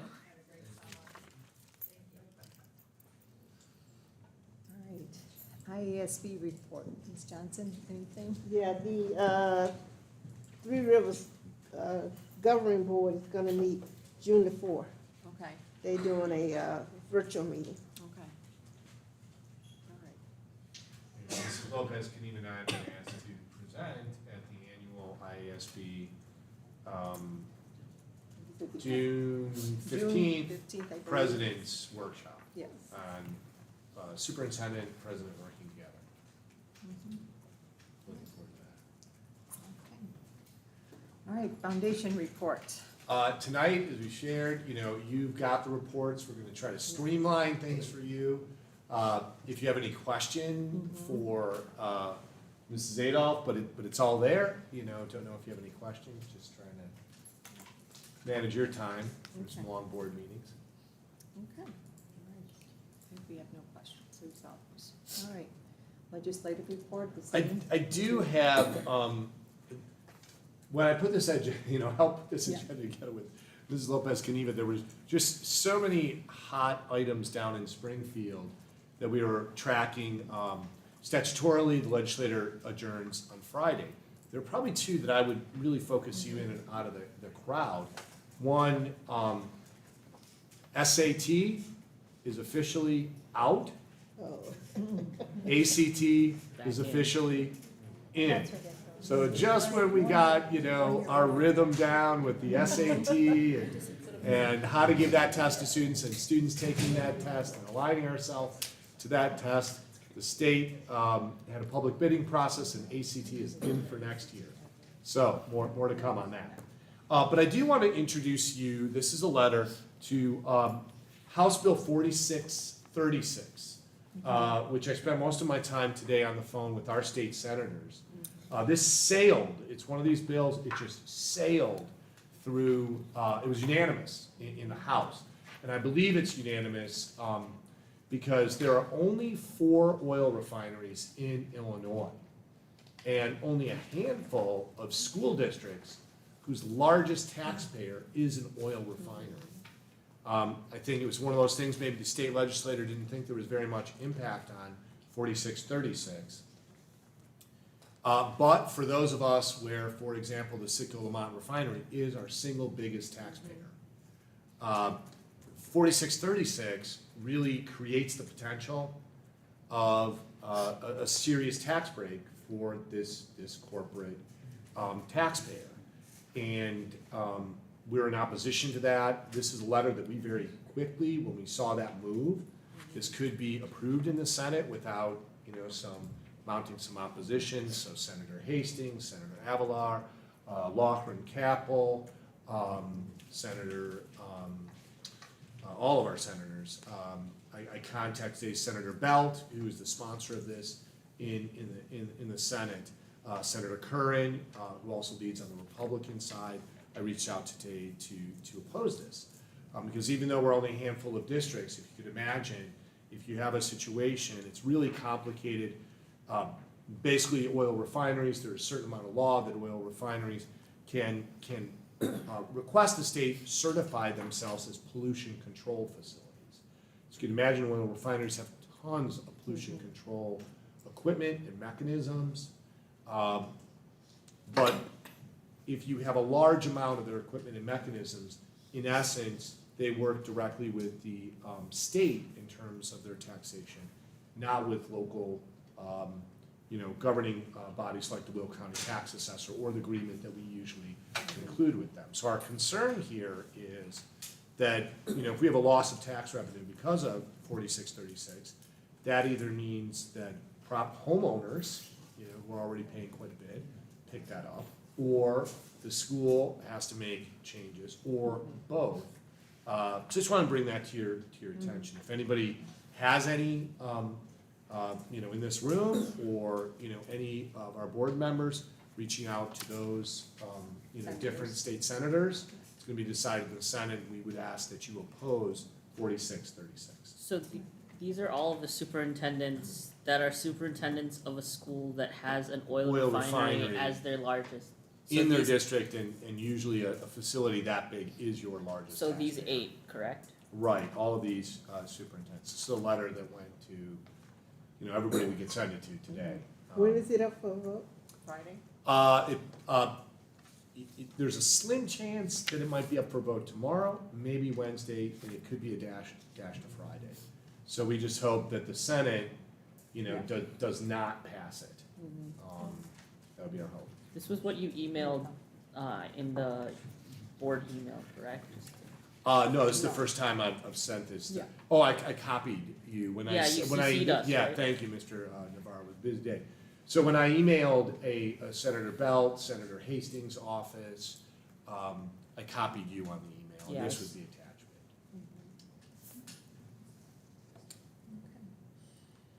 All right, public comment follow-up, I know you have it there also on your, Right, I did a rare thing, I sort of reduced my public comment follow-up to writing, and I'm gonna pull that up, just as my notes. And I mainly did that just to manage a little bit of time. This is the public comment that we had, last week. And, basically just the feedback that we had. We had 6 individuals, who presented. And I would start with Mr. Elinardo. Mr. Elinardo, presented. He's somebody who is a construction manager. His experience as a construction manager, he brought that to bear. And in essence, in brief, his public comment was that he has found that DLA suggestions, its life safety suggestions, and costing, he found accurate. And then also that, in his experience, what you voted on earlier today, a combination of cash reserves, alternative revenue, and astute financing, like you heard from Mr. Lewis, is a smart and conservative way of funding facility improvements, in this case, Central. What I wanted to do was take the other 5 comments, there were 5 other individuals, and kind of crowdsource them, because what I found that there were 4 themes that emerged. As I kind of listened over to those, and we have the great benefit of doing that, we archive our live stream, so I try not to miss what folks had to say. One was a request for additional facility options, and then the other was what I could only feel was a rebuke for the board focusing on Central. So I want to speak to that. Concern about taxation. I know that's a concern of yours too. It's certainly a concern to me today in talking to state senator offices. A criticism of the board for being perhaps less transparent. Want to maybe talk a little bit about that. And then a request for a group of citizens, many here today, to do a 30-minute presentation in a formal board meeting. I want to speak to that just on policy. One of the things, I just wrote a paragraph, I think it's important to remember that the board has been examining facilities issues since 2020, when it conducted a full structural engineering report on Central Campus and addressed every issue raised in that report by 2021. In 2022, the board initiated a conversation about and a review of past referendums. Many of that Mr. Lance-Teese talked about last week. It asked DLA architects to cost out every past referendum proposal in today's dollars. It conducted a demographic projection to understand the size of the districts and trends you would face in the future, consulted citizens about next steps in facility planning, engaged DLA and the administration to lead a year's worth of workshops and focus groups on facilities. You've hosted over 900 people in touring Central and gave people the chance to determine the scope of improvements at Central through the best kind of survey you can do, which is the electoral process, allowing the people to speak. In short, the board reviewed new construction and where new construction might occur versus the cost of renovation. Still believes in a conservative approach of making use of facilities we have and renovation, the rooms, the classrooms, the spaces that already exist, and using renovation as a tool that's less costly than brand new construction and would require, by anyone's estimation, electoral approval by the voters. We talked about that earlier today. Finally, it did a thorough review. The curriculum committee spent quite a bit of time looking at academic information about, is there a benefit, or academic return on investment of having a freshman center? And the conclusion of that academic analysis, that wasn't even the social emotional analysis of the work that's done that year by organizing freshmen into teams and that structure for 7 feeder districts. And he came to that conclusion that you should have such a dedicated center. So all of that is to say that 2, you can even argue 4 years worth of option seeking was exercised by the board, but ultimately you had to come to a decision point, which you did on November 20th, much like you did tonight. You had to come to some kind of action step.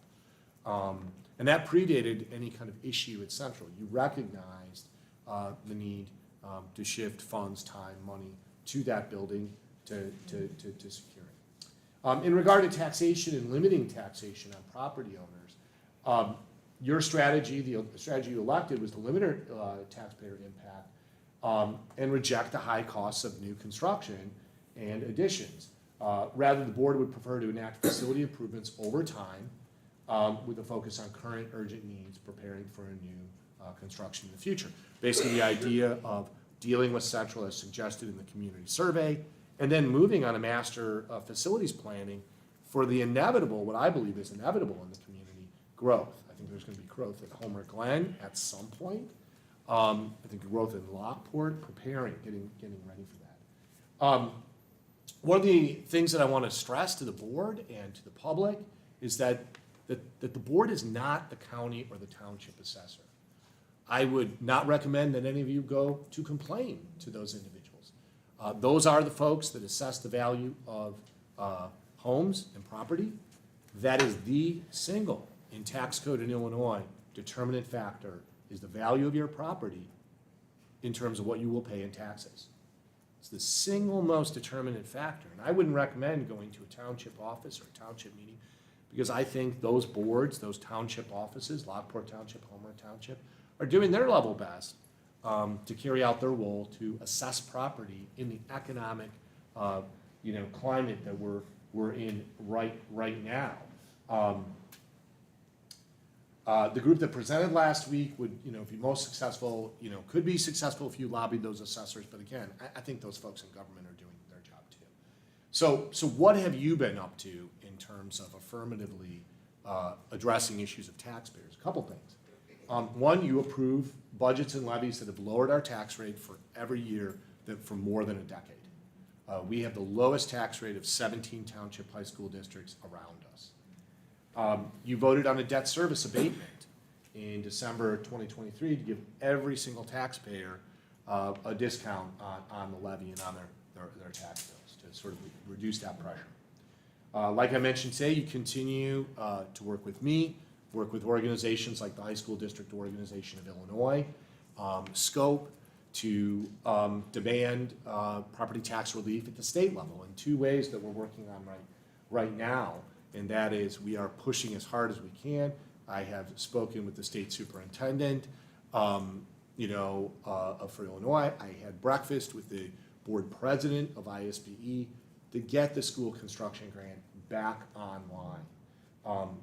Also, as I said today, we spent most of the day, literally my work day, just jumping on Bill 4636 so we can get that done. That's happening all the time. And then finally, one of the things I think that's just important is in 2019, we paid off a substantial amount of our debt. Typically, school boards will immediately sell new debt. They'll just pass that over. So really, taxpayers don't notice that at all. You have a debt level, you're paying that debt level, and you just keep that debt level going. This board decided in 2019 with the pandemic, we didn't know what was ahead. One way that we could give folks some property tax relief is say, we're not going to add new debt and new debt payments to our levy. So those are a few things I think that are just important to mention. In regard to transparency, that theme, the list of actions this board has taken to be transparent is really too long for this evening. From our board materials made public to all, our district webpage, our 3 social media pages, our Friday public message, live streaming this board meeting right now, holding committee meetings to events like the facilities open house last week. We had, during the referendum period, 39 public engagements open to anyone. Regarding the referendum, we're currently running a community survey that is supported by a home mailer. I feel you're accessible, you're transparent, you're available.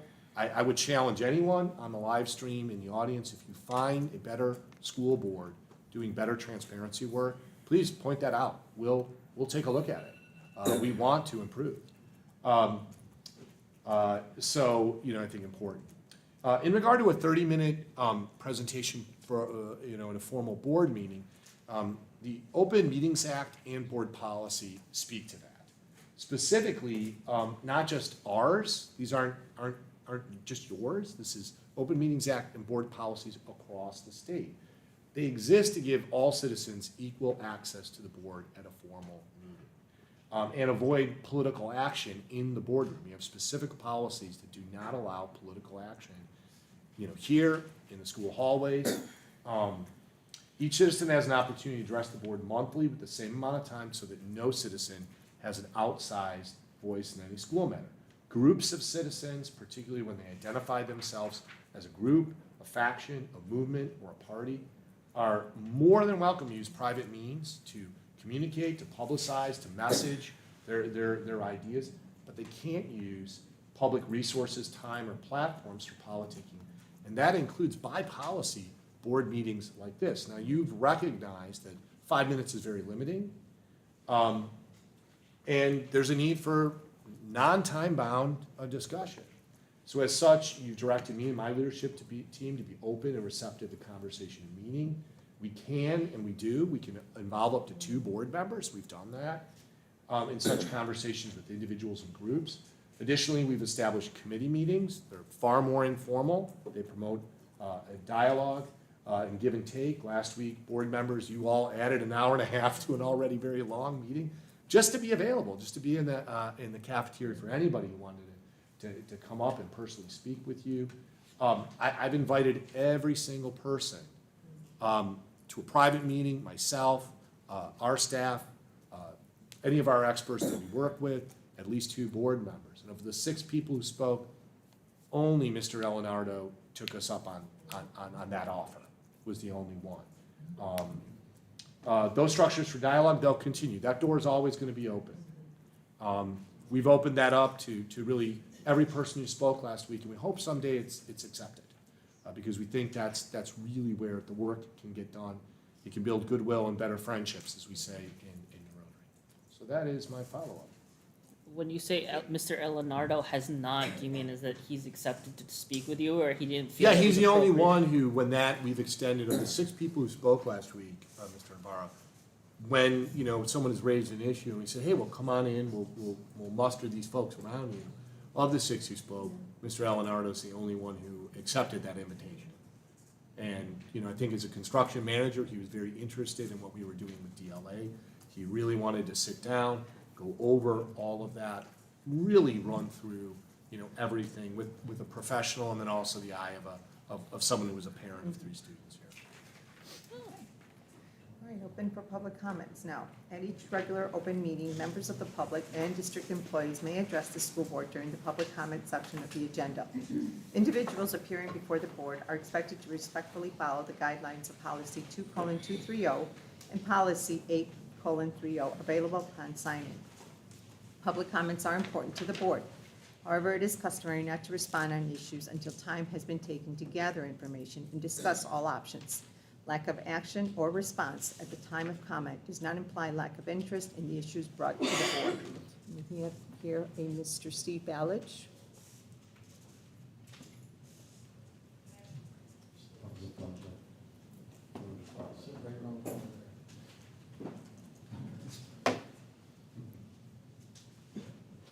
You just good. Yeah, wherever you're comfortable, Mr. Ballage.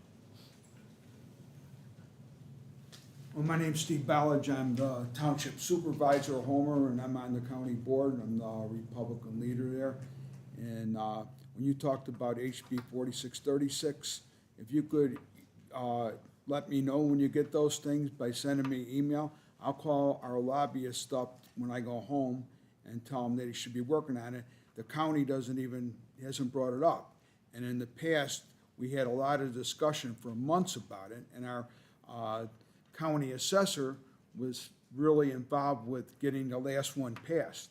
I don't know what's going on, why we weren't even told, but it seems like it might be a little late. But I wish, when this stuff comes up, don't hesitate to email me, because I'll make sure it gets addressed at the county level through our lobbyists, which is another source that you guys can use, because we touch all the same state reps and state senators. So that's, important.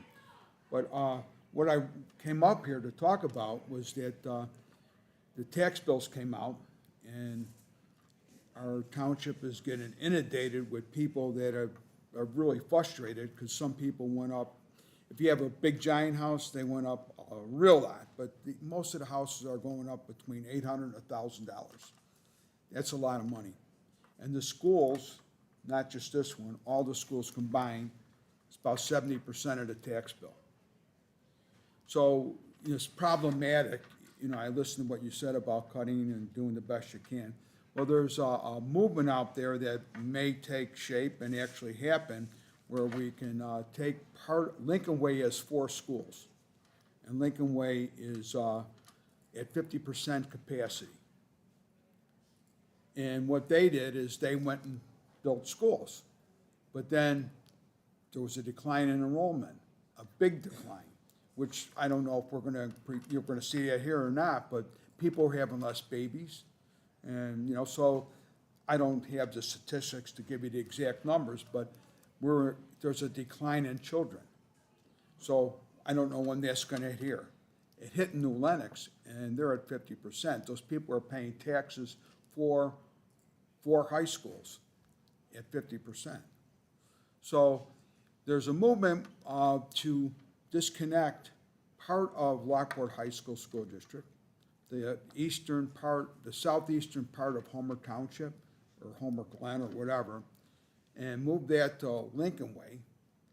And that would take a whole big section of, I don't know the exact streets, but the idea is to take a bunch of people, children, high school kids, from that area, move them to Lincoln Way School District, and that frees up this school district so you don't have to renovate anything.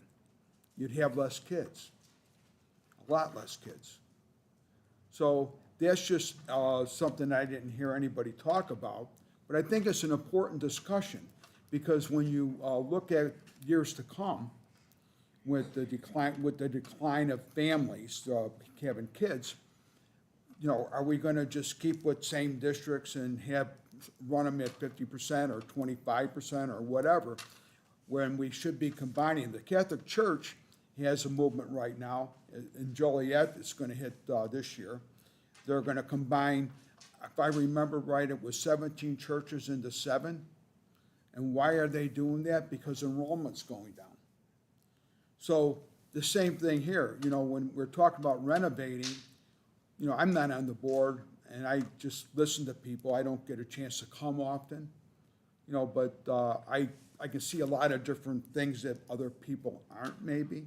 And I don't mean I'm right, but I'm just saying I think it's important for the board to recognize that doing something like that, redistricting and getting some of the load off of here and putting it somewhere where there's way less is a good idea. Would help. It'll help them, and it'll help us. So, and it might be where, like Romeoville in the past, I don't know that area, but maybe in Romeoville, if that school's overcrowded, they can move something into Bolingbrook. Maybe that's something we should all look at as districts. And at one time I was thinking about combining all the districts, when I probably spoke here about it. But from what I could see, if we just kind of work together with some of these districts, it'll be more beneficial yet, because we'll be able to save a lot of money. You'd have the same school, you'd have the same superintendent, you have the same board, you just have less kids. And that's not a problem, because we love kids, but the problem is, where do we put them? And then when you have less kids, it also increases the value of your education, because you're not so overcrowded. So I'd like you guys just to consider what I said, because I think it's a very viable option. Right,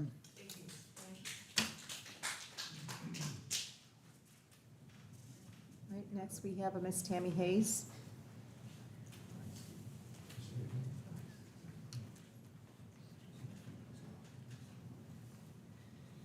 Good evening, everyone. First, I just wanted to give a huge thank you to the community for its support for the Horticulture Club plant sale. When I visited the greenhouse on Saturday, I spoke with Miss Martin, and she expressed her gratitude to the community, and I want to also extend a note of gratitude for making the plant sale a success. She also told me that the horticulture department has added a teacher. The growth of this science at LTHS is encouraging. Also, congrats to the ASE test takers of the autos program. I hope many of them continue in this field, as skilled, knowledgeable techs are hard to come by. Next, I want to talk a little bit again about, the referendum, the open house, and what the community has told the board. Again, the results were 53% of the community voted no on the referendum. So now the board is gonna move forward to put the taxes onto the community anyway.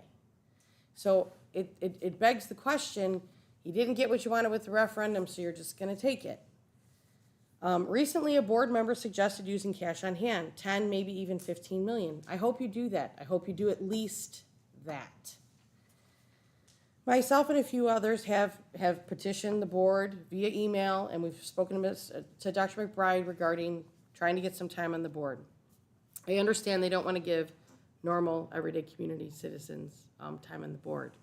But we do give time to vendors, and we give time to architects, and even some school board members who will go through every referendum that has ever been done for a 20-plus minute dissertation.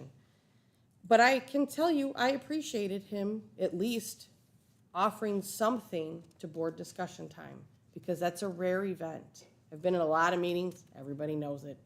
Not a whole lot of discussion on this board. If it all happens behind closed doors, we don't know it. As the public, we don't know it.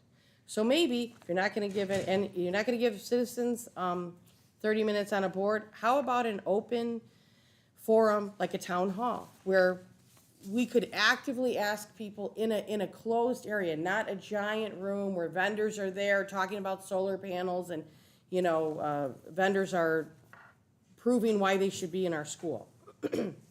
School boards were created to give people of the community a voice. I handed that all out last week. You guys know that. Change will come, and this community needs a board that is willing to work for the community and listen to the community. A board that can think on their own, use common sense and do research, instead of solely relying on influence of the administration and lifelong vendors. Board solidarity does not instill community confidence. Instead, it shows no one is thinking for themselves and/or others are being bullied into following the narrative. Now, I know it's been discussed, you guys started talking about renovating Central in 2019. There was some information that came across, and it was the fact that in 8 years' time, so that goes all the way back to 2015, in 8 years' time, you spent $375,000 on repairs or capital improvements to Central. And in that time, you spent $19.8 million on East. And it's in, I got it right out of your financials. So to spend 8 years not spending more than $375,000 on a building that now our only narrative that we have is to save this building, put our money in this building. You have to ask yourself, why? Why are you doing that? And why have you not tried to do something different before? So when you say you don't want to give these community members 30 minutes to listen to us, well, you didn't want to even give $500,000 to Central in 8 years? $500,000 in 8 years? And 19.8 to East, where one of the projects, I believe, was to upgrade the speaker system in the auditorium. That's not life and safety. Now it's all life and safety at Central. But the auditorium speakers were more important than life and safety at Central.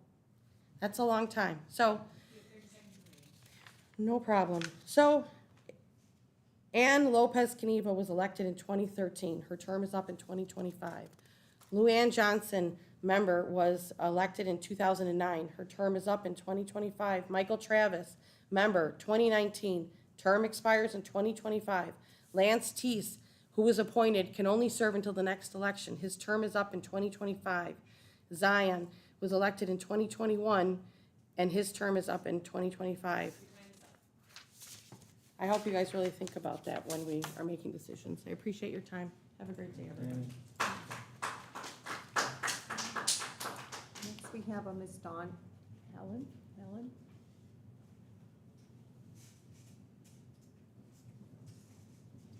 She's probably left. Next, we have a Mr. John Walters.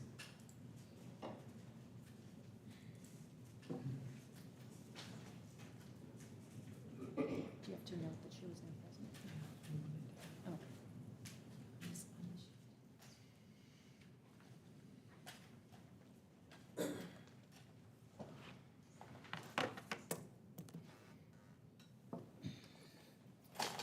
I am back.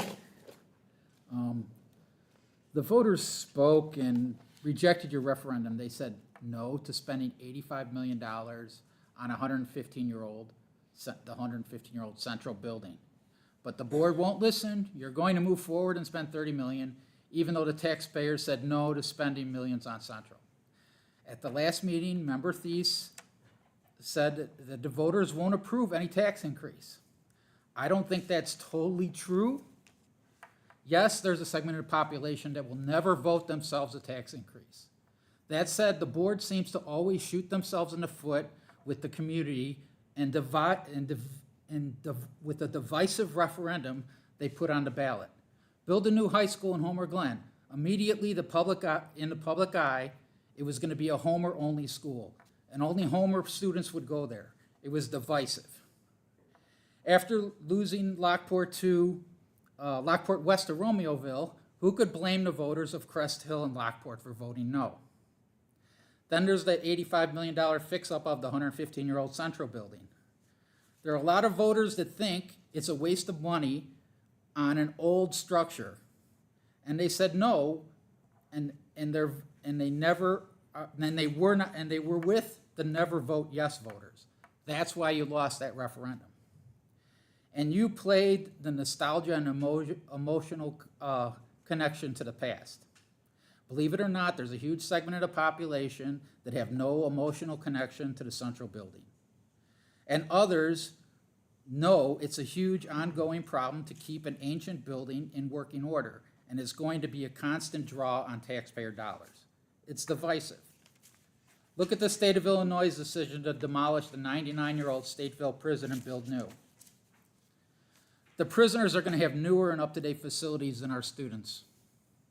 It's time to think about what's best and acceptable for the whole 205 community. Move into the future and not try to reinvest in the past. I challenge this board to come up with a solution and referendum that unites the community, and it's done before. It's been done before. In 1996, the referendum to expand East passed. Remember, there are 5 board seats up for election, and the majority of the voters voted no on spending on Central. Come up with a community uniting solution to the challenge. Come up to the challenge of uniting this community, because I can't imagine any board member voting against the majority of the voters will get reelected when the election comes up. And I don't remember ever getting an invitation to come meet with you. So, thank you. Next, we have a Mr. Brent Porpilio.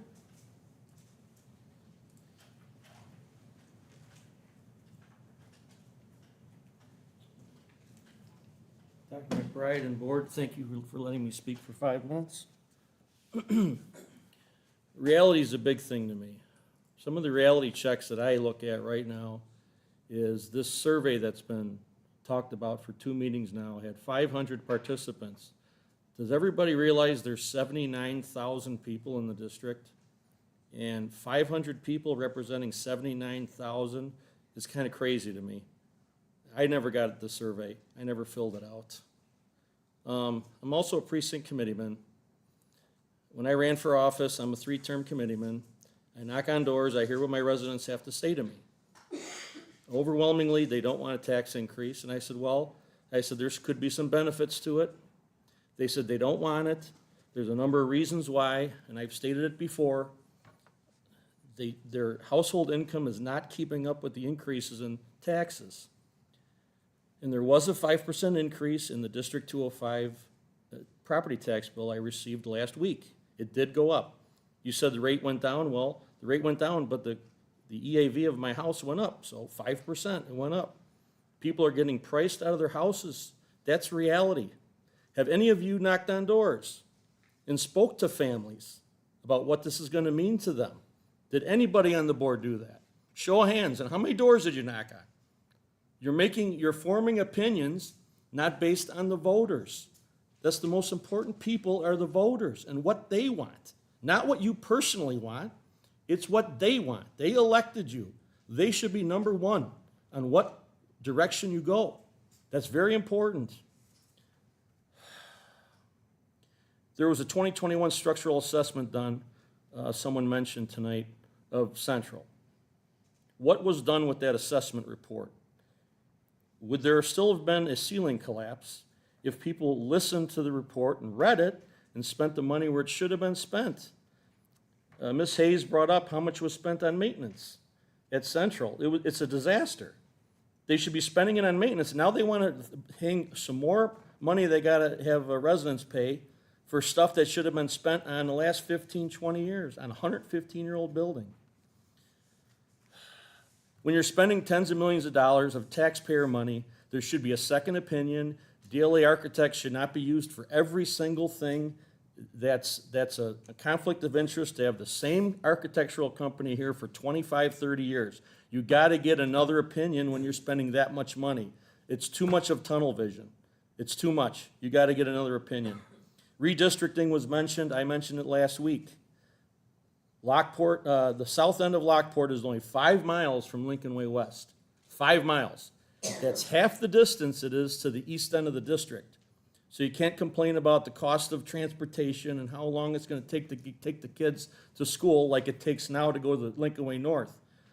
That should be a viable option that is looked at and studied. I haven't heard anything about it. It should be something that should be looked in because there's a lot of people that are never ever going to vote for an increase and they should not have it shoved down their throat. And Dr. McBride mentioned HB 4636. What if Citgo Oil gets a tax break? You guys are going to be short more money. What's that? Oh, we need more tax money. Let's hang that on the taxpayer. Our backs are breaking. You need to consider what the residents want. We don't want a tax increase. Find a way around it. Thank you very much. All right, next we have a Mr. Jay Rhodey.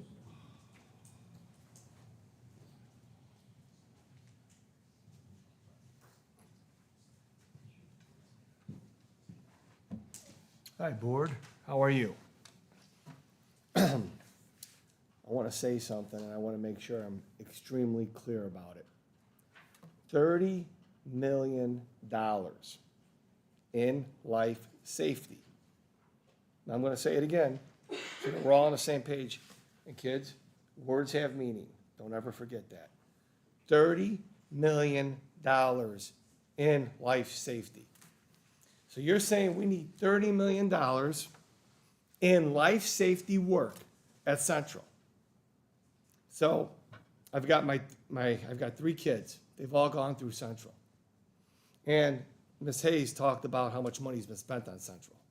Now, $30 million in life safety work just didn't happen overnight. I want to know what my kids were doing in a building that needed $30 million in life safety. I want to know what these kids were doing in it. I want to know what 1,000 kids every year are doing in a building that needs $30 million of life safety work. Now, if that's true, and we've put not only these children, administration, staff, and tours just recently at risk in putting them and letting them go through a building that needs $30 million in life safety work.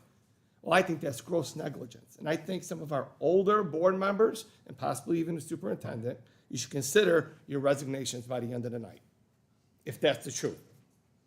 Well, but you laugh, because you know what? Maybe we don't need $30 million in life safety work.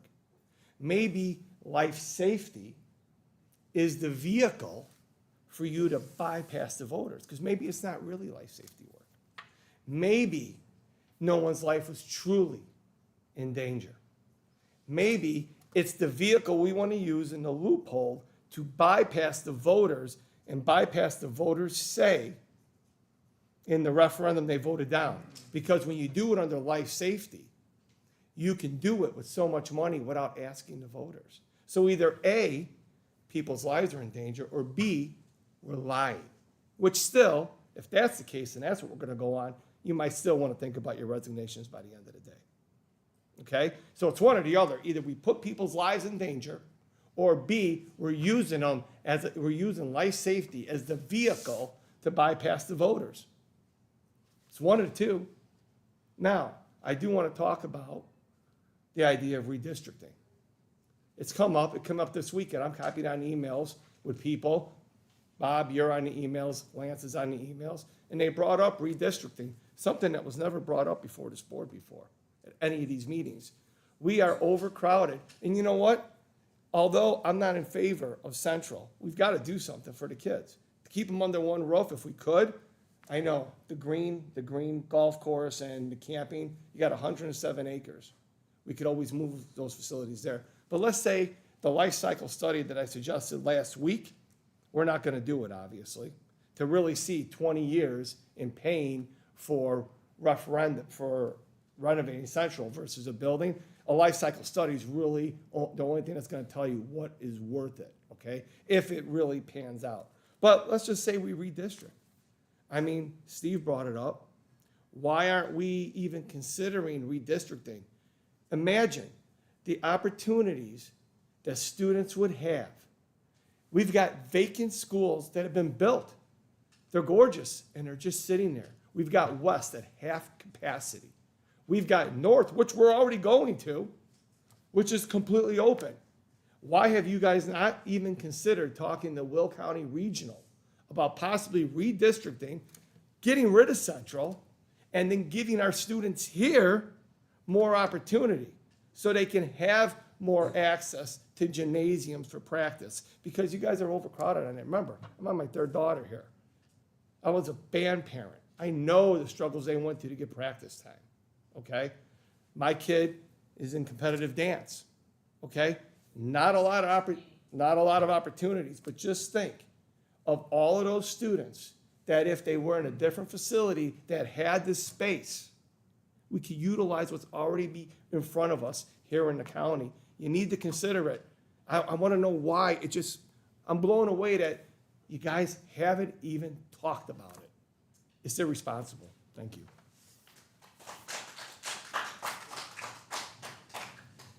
Next, we have a Mr. Michael Bonomo. I've heard worse. I'm sorry. All right. So my ex-wife called me. Just kidding. Didn't mean to make you laugh. So, good evening, Superintendent McBride and the school board members. First of all, I want to thank everyone on the board for working for the betterment of the children of the District 205. As a board member in Homer Township, it is my job and yours as board members to figure out how to spend taxpayer money responsibly. The public that is critical of our job seldomly get involved in attending meetings and do not fully understand what is going on and what entails our job. Excuse me. I'm reiterating pretty much what some of the previous people have said. Considering the consolidation of school districts, redistricting involving Lincoln Way and Lockport are viable options. We have 882 school districts in Illinois, probably the most in the country. The average superintendent makes approximately $140,000 per year, which equals $127 million. Consolidation would save money and should maintain the quality education that we currently have. Those are real numbers. Think of the central building as your own home. As your home ages over time, you should be making moderate changes in the case of central campus, it is all happening at one time. You would be putting a Band-Aid on a big cut. It would more than likely become an ongoing problem with constant repairs, etc. One more thing I think we should figure is a way to combine all classes 9 through 12 under the same roof. Redistricting would solve that problem, not to mention save money. Out of respect to the residents who took the time to vote in the last election, listen to what was said. What they want more is more options. It will definitely help get positive feedback from the taxpayers. And I guess that's pretty much covered. Everyone's covered. It's no sense in repeating things. But when people hear these figures after they just got their tax bill last week. And a month ago, they voted on an $85 million increase. They're looking at a $30 million increase. Everyone's taxes went up. And, they're looking at the dollar figure, not the actual meaning. So I think by offering them viable options, if it's ever been discussed, the redistricting or consolidation, et cetera, it shows that you're trying to do something to save money, not spend money. And again, I think you would get a more positive response from the public. But again, you guys it's a tough job. You know, as a board member on the township, we get attacked, and all we're doing is trying to do what's best for our community. And I know you guys are trying to do the same thing. So again, options, that's all they're asking for, and public ones. Thank you.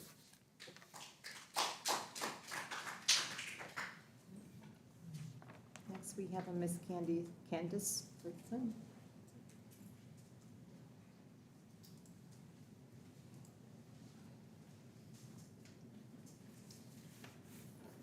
Hello.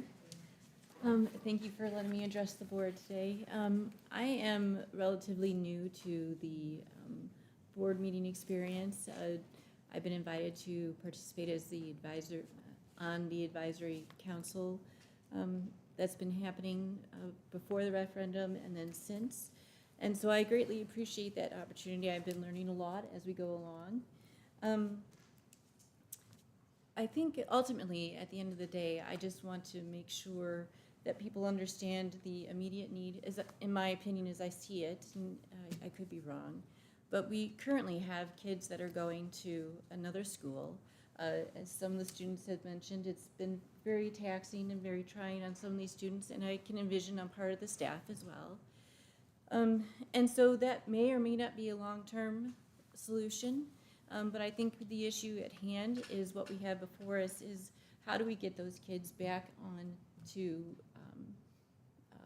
back into the school that so that they can have a greater sense of unity with the school as a whole and be able to participate in the school and the activities and the curriculum in the way that our students have mentioned is favorable.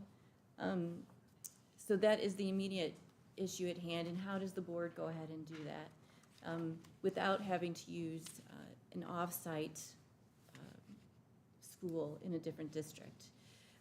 That puts forth a very big challenge to the board.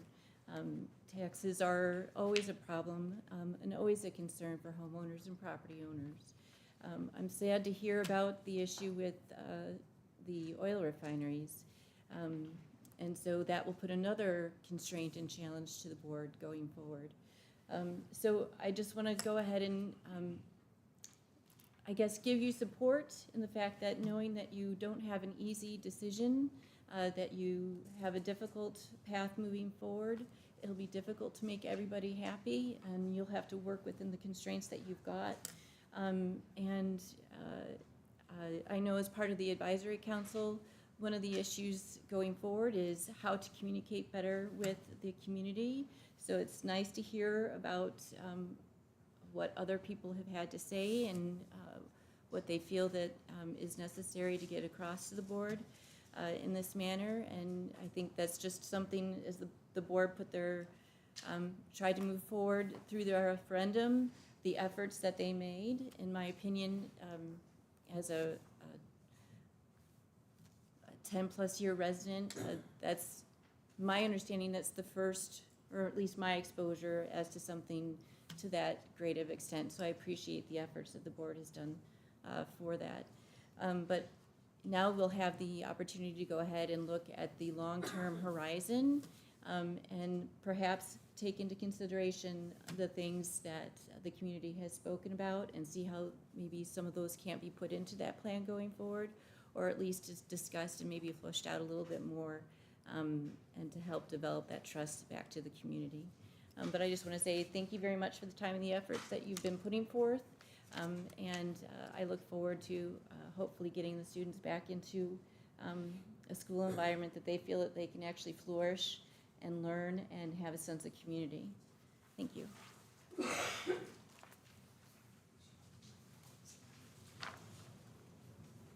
Don Allen?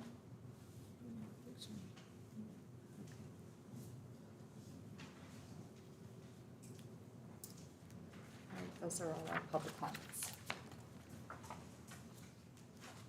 All right, notices and communications, we have none. Our freedom of information requests are there. Next, we're moving on to our approval items. Just need a motion to approve the open session meeting minutes from the April 15, 2024 board meeting. So moved. I can second that. It's been motioned by Dr. Shaw, second by Ms. Lopez Caniva. Are there any questions to those minutes? Hearing none, roll call. Travis, Yes. Johnson, Yes. Shaw, Yes. Navarro, Yes. Lopez Caniva. Yes. All right, do I have a motion to approve the closed session meeting minutes? The first one from the April 15, 2024 board meeting. So moved. Second. It's been motioned by Dr. Shaw and second by Ms. Johnson. All right, roll call.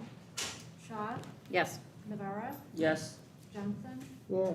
Travis, Yes. Lopez Caniva. Yes.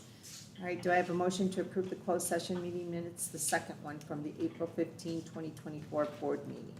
So moved. Second. It's been motioned by Dr. Shaw and second by Ms. Johnson. Roll call. Johnson, Yes. Navarro, Yes. Shaw, Yes. Travis, Yes. Lopez Caniva. Yes. All right, do I have a motion to approve the open session meeting minutes from the May 13, 2024 special board meeting? I move. Second. All right, it's been motioned by Ms. Johnson and second by Dr. Shaw. Are there any questions? All right, hearing none, roll call. Shaw, Yes. Travis, Yes. Navarro, Yes. Johnson, Yes. Lopez Caniva. Yes. All right, do I have a motion to approve the closed session meeting minutes from the May 13, 2024 special board meeting? I move. Second. All right, it's been motioned by Ms. Johnson and second by Dr. Shaw.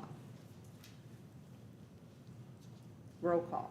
Johnson, Yes. Shaw, Yes. Navarro, Yes. Travis, Yes. Lopez Caniva. Yes. All right, do I have a motion to approve the May 2024 board expenses? I'll make that motion. Second. It's been motioned by Ms. Lopez Caniva and second by Dr. Shaw. Are there any questions? Hearing none, roll call. Navarro, Yes. Travis, Yes. Johnson, Yes. Shaw, Yes. Lopez Caniva. Yes. All right, next we have the treasurer's report, and this is Stephanie Croy. And then, like the other Yep, the reports reports. for the late hour, it's presented as it is, the links are there, we don't know if board And if we have members, any certainly questions. Mrs. Croy would come up if you have questions about, especially the financial reports. If you feel good about this month's report, Okay. All right, do I have a motion to approve the 2024 treasurer's report? I do. All right, and I can second that. All right. Roll call. Travis, Yes. Johnson, Yes. Shaw, Yes. Navarro, Yes. Lopez Caniva. Yes. And the same as far as the information reports, the curriculum report, the principal attendance, discipline reports, and the overnight field trip and the maintenance report. Do we have any questions on any of those reports? like the content is there. Yes. Still have one more principal report in June from Dr. Green as principal, so don't get worried, don't get, nervous that he's not gonna give a principal's report. A lot to wrap up, a lot of quarters still playing. That's right. All right, do I have a motion to approve the consent agenda items numbers 2 to number 12? So moved. I can second that. All right, are there any questions? All right, hearing none, roll call. Shaw, Yes. Navarro, Yes. Johnson, Yes. Travis, Yes. Lopez Caniva. Yes. All right, first, let's get this on the table first. Do I have a motion to approve the July 1st, 2024, June 30th, 2027 licensed staff collective bargaining agreement? So moved. Second. Okay, it's been motioned by Dr. Shaw, second by Ms. Johnson. All right, I know that each of us, board members, met separately with Dr. McBride to discuss, collective, this collective bargaining agreement. And I felt that, that we were, it's a good contract, and as Dr. Katie Fishline said, it was very, very supportive of, on both sides. And I feel that it was a, we have to be competitive, and at the same time, we have to be conservative, on those. So if anyone else wants to say anything else. No, on that. I agree with your sentiment. I also would like to thank the administration and the union for working so closely together and so amicably, so. Yeah. And just, there were some illustrations I workshopped with each of you individually. I appreciate all the shoulder work that each of you put in, about, 2.5 hours per board member to really dig in and understand, what are the implications. There's a couple illustrations here, but the ones that I think are most important, that you felt were important, we shared with you initially, some comparisons of where we're at right now. And these are all high school districts. This is our bachelor's, step one. Without going into every number, but what you'll see is we're sort of to the middle, toward the bottom, with masters kind of towards the low end in terms of pay. One thing we really paid attention to is Joliet and Lamont, two neighboring districts significantly ahead of us in the master's category. And then you see that as well, actually the master's category in this comparison for master's plus 45. Now, if you take a look at the contract for next year, that was last, contract. We still come in, with the bachelor's in step one, at a sort of middle to low end of these comparison districts. And this is something we provided for the public. The public can look at it itself, do this comparison as well. But as you said, Mrs. Lopez-Caniva, the idea is to be competitive, but also be conservative as well, even though, where our salaries fall, like I said, to the middle, to the sort of lower end in these illustrations. No, and I might have to add too, that at the open house that we had last week, there was a parent there that was very complimentary to our staff, saying how we don't have a huge turnover of staff, that they're really, and it helps the students when they see the same teachers, in their campus, so. Right, yeah, and I just landed on this, one of the most Yeah. common hiring, right? I think we have people who are in masters, they make their whole careers here, like Chris Garland. If you look at a master's step one for us on this contract, that begins at $59,000 a year.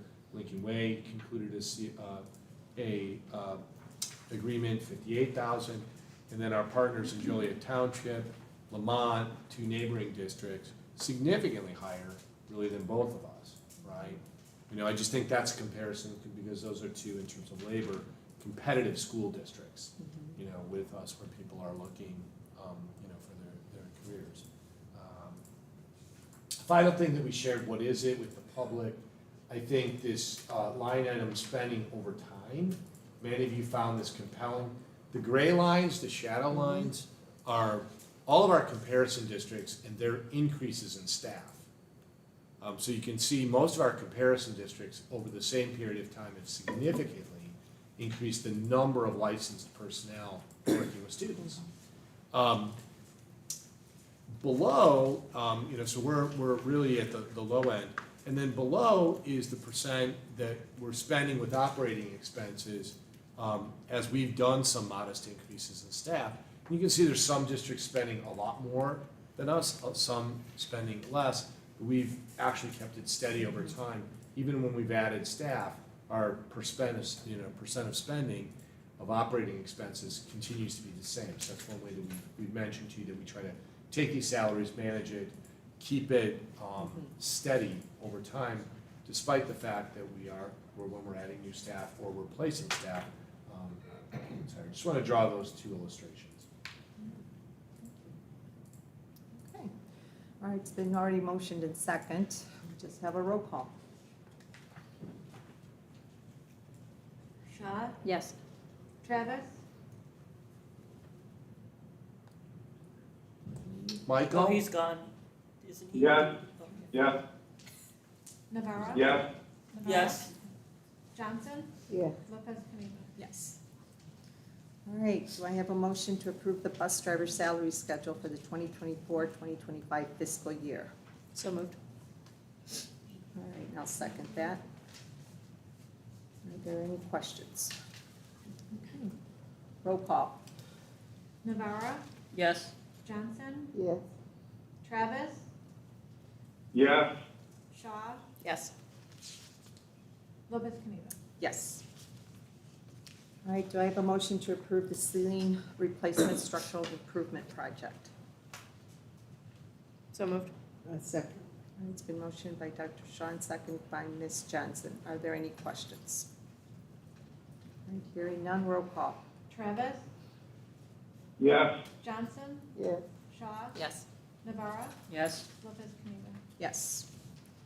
All right, do I have a motion to approve the amendment to extension of special education transportation services agreement with First Student?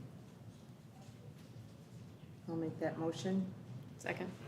It's been motioned by Ms. Lopez Caniva and second by Dr. Shaw. Roll call. Navarro, Yes. Travis, Yes. Johnson, Yeah. Shaw, Yes. Lopez Caniva. Yes. All right, do I have a motion to approve the 2023-2024 school calendar? So This moved. is an amended calendar. The amended? So moved. And I'll second that. Roll call. Travis, Yes. Johnson, Yeah. Shaw, Yes. Navarro, Yes. Lopez Caniva. Yes. All right, do I have a motion to approve the instructional resources and instructional technology request for the 24-25 school year? So moved. And I can second that. All right, any questions? Roll call. Shaw, Yes. Navarro, Yes. Johnson, Yeah. Travis, Yes. Lopez Caniva. Yes. All right, do I have a motion to approve the 2024 summer curriculum budget? So moved. I can second that. Are there any questions? All right, roll call. Johnson, Yes. Travis, Yes. Shaw, Yes. Navarro, Yes. Lopez Caniva. Yes. All right, there are no policy updates and announcements. Yeah, just really quickly, you've got a bunch of things, those seniors, they're done, you know, you can stay up late for a board meeting, because you have no school tomorrow, right, you know? And we had the big show over the weekend, I could not attend that, it's one of my favorites, at the same exact time, my daughter was graduating from college. Tonight, and then just remind the board that everyone said, for the most part, the biggest group of board members available is May 28th and May 30th to interview new student board members. So we've set up a slate, we've invited students to that. These 5 board members would like us to get to that so that they can do some onboarding that you have in mind. And we'd like to invite you to come to our June 17th meeting as well. You know, that's typically the end of your term. But if we could just put in your calendars, May 28th, May 30th, 6:30 p.m. You know, right here in the Porter Room, using the same format you did. January 1st, we'll see you at graduation to flip those tassels. They should do the same. You know how we have that one book that gives like advice from previous board members? Oh, yeah, you should Yeah. do your own You guys onboarding should binder. probably start your own thing where you'd be able to write to the next. That way it passes on through the years. Because I think ours is like 35 years worth? 25 It's a lot, it's a lot of years. It's like 25 years worth of board members. All right, do I have a motion to adjourn tonight's meeting? So moved. All right, it's been motioned by Dr. Shaw and second by Ms. Johnson. All in favor? All right. All right.